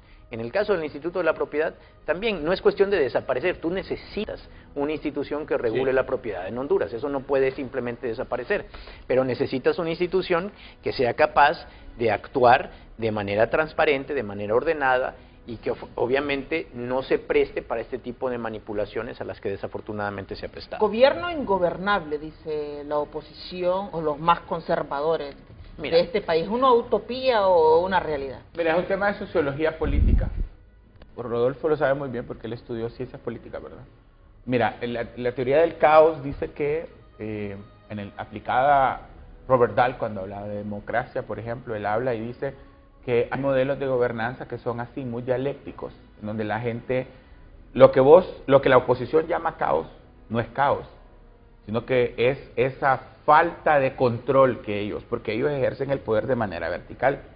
O sea, los cachurecos son sátrapas, o sea, una cosa de que, como de los emires o los sultanes árabes, nadie les puede cuestionar una orden. En este gobierno, ¿no? Mira qué gobierno es este tan democrático, que se tomaron el centro cívico y no se lanzó una sola bomba lacrimógena. Lo que tú decías, Danilo.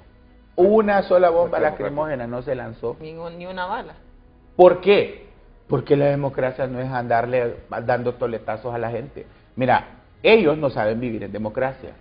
Entonces, cuando ven la democracia le llaman caos.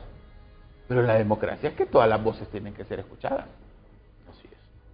O sea, esa visión funcionalista del poder, porque así se llama, es una visión funcionalista y conservadora del poder, ya no existe más. O sea, las democracias están languideciendo en todo el mundo porque la gente es adicta a los autoritarios y la gente es adicta a que le estén dando riata con un tolete y le tienen bombas lacrimógenas, porque la gente está tan cansada del sistema y está tan cansada de la democracia. La democracia es difícil, la democracia es dura. Es dura porque a la gente y el ser humano en particular le gusta ser autoritario. Entonces, esta anomalía, como la llama Chomsky, que crearon los griegos hace 2000 años, es un poco compleja de entender. Entonces, viene un gobierno que escucha a todo el mundo. No me repararon mi proyecto de agua, ¡pum!, me tomo la calle. No me reconocen mi derecho, ¡pum!, me tomo la escuela. No me nombraron un profesor, ¡pum!, me tomo aquí. Entonces yo digo, caos, esto de libre con el caos. No, no es eso. Es que nosotros somos demócratas. Ahora bien, eso tiene que llegar a un punto en el que el Estado sea capaz de solventar esas necesidades sin que la gente se tome en las instituciones. Vamos a tratar. Ahí te voy a poner un ejemplo y con esto cierro. Hace 5 minutos le acaba de suspender la huelga el alcalde, el Pollo Chuco, ¿cómo se llama? Roberto Contreras. Bueno, el alcalde acaba de suspender la huelga porque el ministro Ochoa ordenó ayer, la Secretaría de Finanzas, ayer a las 5 de la tarde le transfirió 156 millones de lempiras a la Municipalidad de San Pedro Sula. Entonces, suponemos que entregó los documentos, ¿va? Por supuesto que lo hizo. ¿Por qué lo hizo? Porque la democracia funciona. Mira cómo es. Un alcalde viene y chantajea a un gobierno, el gobierno le demuestra que está equivocado, el alcalde actúa para no verse como estúpido, actúa y dice, voy a entregar los papeles. Entonces el Estado viene y le dice, ahí está el pisto. Y mira, suspendió la huelga. Eso es democracia. ¿Qué crees que hubieran hecho los cachurecos con un alcalde que va a huelga de hambre? Los mandan a matar. Bueno, mandaron a matar alcaldes, perdón. Mandaron a matar alcaldes. Lo dejan morir de hambre. ¿Cómo lo dejan morir de hambre? Vamos a tratar de ver la forma justamente en que llegó a la solución entre la policía y los empleados del IP una vez que tuvieron tomado el centro cívico gubernamental de manera bastante armónica y ejemplarizante, por cierto. Veamos. No. Son situaciones. Nosotros somos pueblo igual que ustedes. Sí, claro. Yo vengo de una colonia pobre igual que todos. Yo vengo de la Kennedy, aquí viene un montón. Este es de la Kennedy, este es de San Pedro Sula, este es del Pedre. Lo único que nos resiente es con nuestro gobierno, pues, porque nos quitaron de comer o de tener. Y ahí como pudimos. No, pero usted no quiso comer, por eso lo tenía que salir hacia afuera. Pues. No lo tenía que salir, pues. No, sí. ¿Usted cree que estos 12 años no aprendimos? No, lo tenía que salir nada más. No. Sí, salía. Nadie lo tenía aquí. Ahí ves, caminandito. No, sí, aquí trabajamos, estamos cuidando el edificio. Estábamos cumpliendo una ¿Qué opina acerca de este acuerdo que han llegado con ellos? Bueno, y ahí estuvo el equipo de Canal 8 dándole cobertura in situ a esta problemática que estaba ahí, pues, desarrollándose o que mantenían las tomas en las instalaciones del centro cívico, pero que se llegó a feliz término de una forma que nunca antes vista, ministro. ¿Dónde había visto una policía Sí. que pregunta antes de desalojar? Y se está dando al nivel también de la gente. Mira, una vez, yo gente. siempre cuento esta anécdota. Yo una vez estaba en la Reynel Funes, en el gobierno de los Cachurecos, fui a visitar a una tía. Y entonces estaban tomándose la calle. Tengan cuidado, chubines, en 5 minutos va a estar una tanqueta ahí, les va a dar y no les va a dar concitas. Ya, no, que... Mira, increíble. Yo estoy parqueando el carro 5 minutos y empieza a sentirse el gas lacrimógeno en todas las casas. 5 minutos. O sea, llegaron y pa, las bombas lacrimógenas. Pues ni siquiera preguntaban. Una vez me acuerdo que en el fraude electoral 2018 nos tomamos una calle, yo y mis amigos, y pusimos las piedras, unas llantas, y yo vivía en la Bella Oriente, entonces ahí en el anillo periférico, 2017, 18, en enero del 18. Y entonces llegó una mujer policía, vos, gordo, me dice, tenés 5 minutos para soltar ahí, si no ya vas a ver lo que son, dice.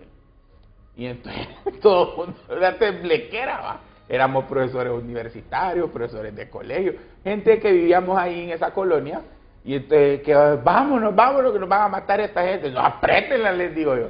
No, hombre, mira, estaba terminando de decir yo, a mí me quebraron un palo acá, un tolete acá en el brazo. Y me subieron a la paila de un carro. Esa era la realidad que vivíamos en los gobiernos del Partido Nacional. Y mira cómo se desalojó esa noche. Entonces, mira, yo creo que hay que decirlo, esa gente entendió, después del diálogo entendió que los han instrumentalizado. Yo voy a salvar, aquí hay gente, mira, yo voy a decir, hay gente en el IP que es buena. Y yo pediría que esa gente no sea removido. Mira, el caso de Lucy, una mujer súper transparente, muy honesta, una mujer comprometida con la transparencia. Lucy Salgado, ella es la secretaria ejecutiva y me parece que ella es un buen elemento de nuestro gobierno. Tiene un equipazo alrededor de ella, por ejemplo está Nadia Espinal, que es un gran elemento. Está Ruslan Espinal, que recibió ese tamal de regularización predial hace 6 meses, y es un gran elemento. En la dirección de cartografía, nosotros se hizo todo un trabajo ahí para actualizar el mapa de Honduras. Ahí hay un equipazo trabajando, el IP ya tiene una imprenta. Pero no es el que camina. Entonces, choca todos los carros. Sí, pero ellos... Y los carros del Estado. Pero te voy a decir que ellos ahí... Habría que ver qué tan bueno es. Ellos ahí en cartografía son muy responsables. Pero no se le escapa nada. No, es que es cierto. ¿Estoy mintiendo? ¿Choca los carros? Sí, o sea... ahí está. Pero te voy a decir que esa gente es muy comprometida. Hay que quitarle los carros. Por rescatarlo, hay que ponerle un chofer de hijos.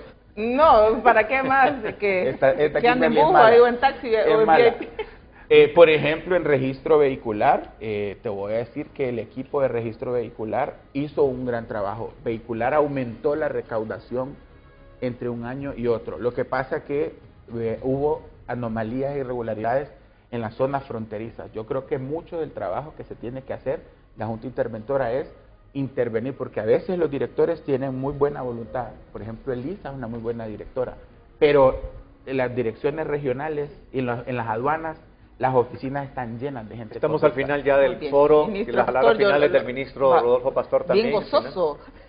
No, a mí me encanta venir al programa con Cardona porque él tiene una gran inteligencia y una gran elocuencia también para plantear las cosas, pero efectivamente yo creo que aquí tenemos que ser muy responsables, que tenemos que permitir que las investigaciones se lleven a cabo y ver quiénes resultan responsables de haber cometido actos irregulares. No podemos juzgar a todo el mundo a diestra y siniestra sin que eso suceda, pero yo creo que se tomó la decisión oportuna por parte de la presidenta de pedir que se interviniera, de pedir que se corrigiera.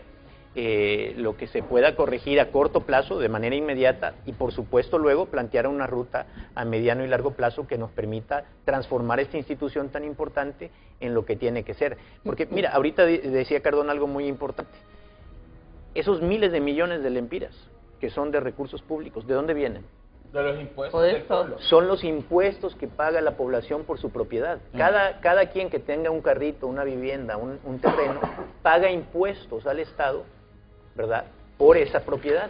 Esos son los dineros que, desafortunadamente, bajo estas condiciones, primero por Eval Díaz, que saqueó miles de millones, y luego, en estos momentos, el diputado Calix utilizó para regalarle estufas y regalarle pavimento a ciertas personas a cambio desde una perspectiva clientelar, a cambio de un apoyo político. Y efectivamente yo quiero hacer también aquí eco de algo. Hay una base del Partido Libertad y Refundación que siente gratitud y a cambio de esa gratitud le da lealtad a quien le ayuda. Claro. Pero no podemos permitir que se utilicen recursos públicos para hacerse de un apoyo y de una lealtad que luego funcione para sabotear instituciones públicas. Yo creo que nos tenemos que ir de aquí con una reflexión profunda de cómo se utilizó a esta gente de la base del partido para entorpecer y sabotear la operación de nuestro gobierno. Yo creo que ahí tenemos que tener claridad. ¿Quién es el compañero diputado Jorge Calix? ¿Cuál es su proyecto? ¿Cuáles son sus intereses? ¿Hasta dónde está dispuesto a llegar con estos intereses? Y esto lo digo también con respeto. Y yo creo que hay que darle todo el espacio y la transparencia para que la ley actúe con el debido proceso. Pero ahí políticamente ya está evidenciada la postura política, ideológica, de un Jorge Calix que está dispuesto a sabotear al gobierno de la presidenta Xiomara Castro por proteger un proyecto personal. Muchas gracias. Ministro Cardona, sus palabras. No, aquí la lección es que debemos ser muy cuidadosos al mezclar la política y la administración pública. Es una cosa contradictoria, ¿verdad? Porque para llegar a la administración pública hay que hacer el trabajo de la política. Pero administrar bien la cosa pública es por sí mismo un acto político. Los gobiernos no son recordados tanto por sus buenas obras, sino por lo honestos que fueron. El gobierno de la presidenta Castro va a ser recordado por muchas cosas, y yo creo que estos pequeños parchos negros no van a opacar todo lo que se está haciendo por el país. Creo que estamos a tiempo de aprender. Yo sé que en el IP queda gente muy valiosa. Espero que puedan trabajar con la Junta Interventora. Nosotros como Consejo Directivo tratamos de no inmiscuirnos en la parte política los 2 años y medio que estuvimos, pero ahí sí hubo irregularidades que deben ser investigadas y nadie debe molestarse por eso, porque desde el momento que uno asume un puesto público tiene que someterse a la ley, y la ley es dura, pero es la ley. Así es que yo, mi éxito deseado para la Junta Interventora, estamos a la orden, y pues seguir estando orgulloso de mi gobierno que cumple hasta cuando se trata de poner orden en la propia casa. Muy bien, con esto nos despedimos de su foro Libertad y Poder. Será hasta el día de mañana, si Dios así lo permite. Que estén bien. Danilo. Gracias por haber estado con el foro Libertad y Poder. Les esperamos mañana, Dios mediante. Hasta pronto. Libertad y Poder. Elegimos la información desde una perspectiva única, donde es esencial poner el foco, la información que necesitas al alcance de tu mano. Todo en voz de sus protagonistas. Libertad y Poder, de lunes a viernes a las 7 a.m. por Canal 8, el canal del pueblo hondureño.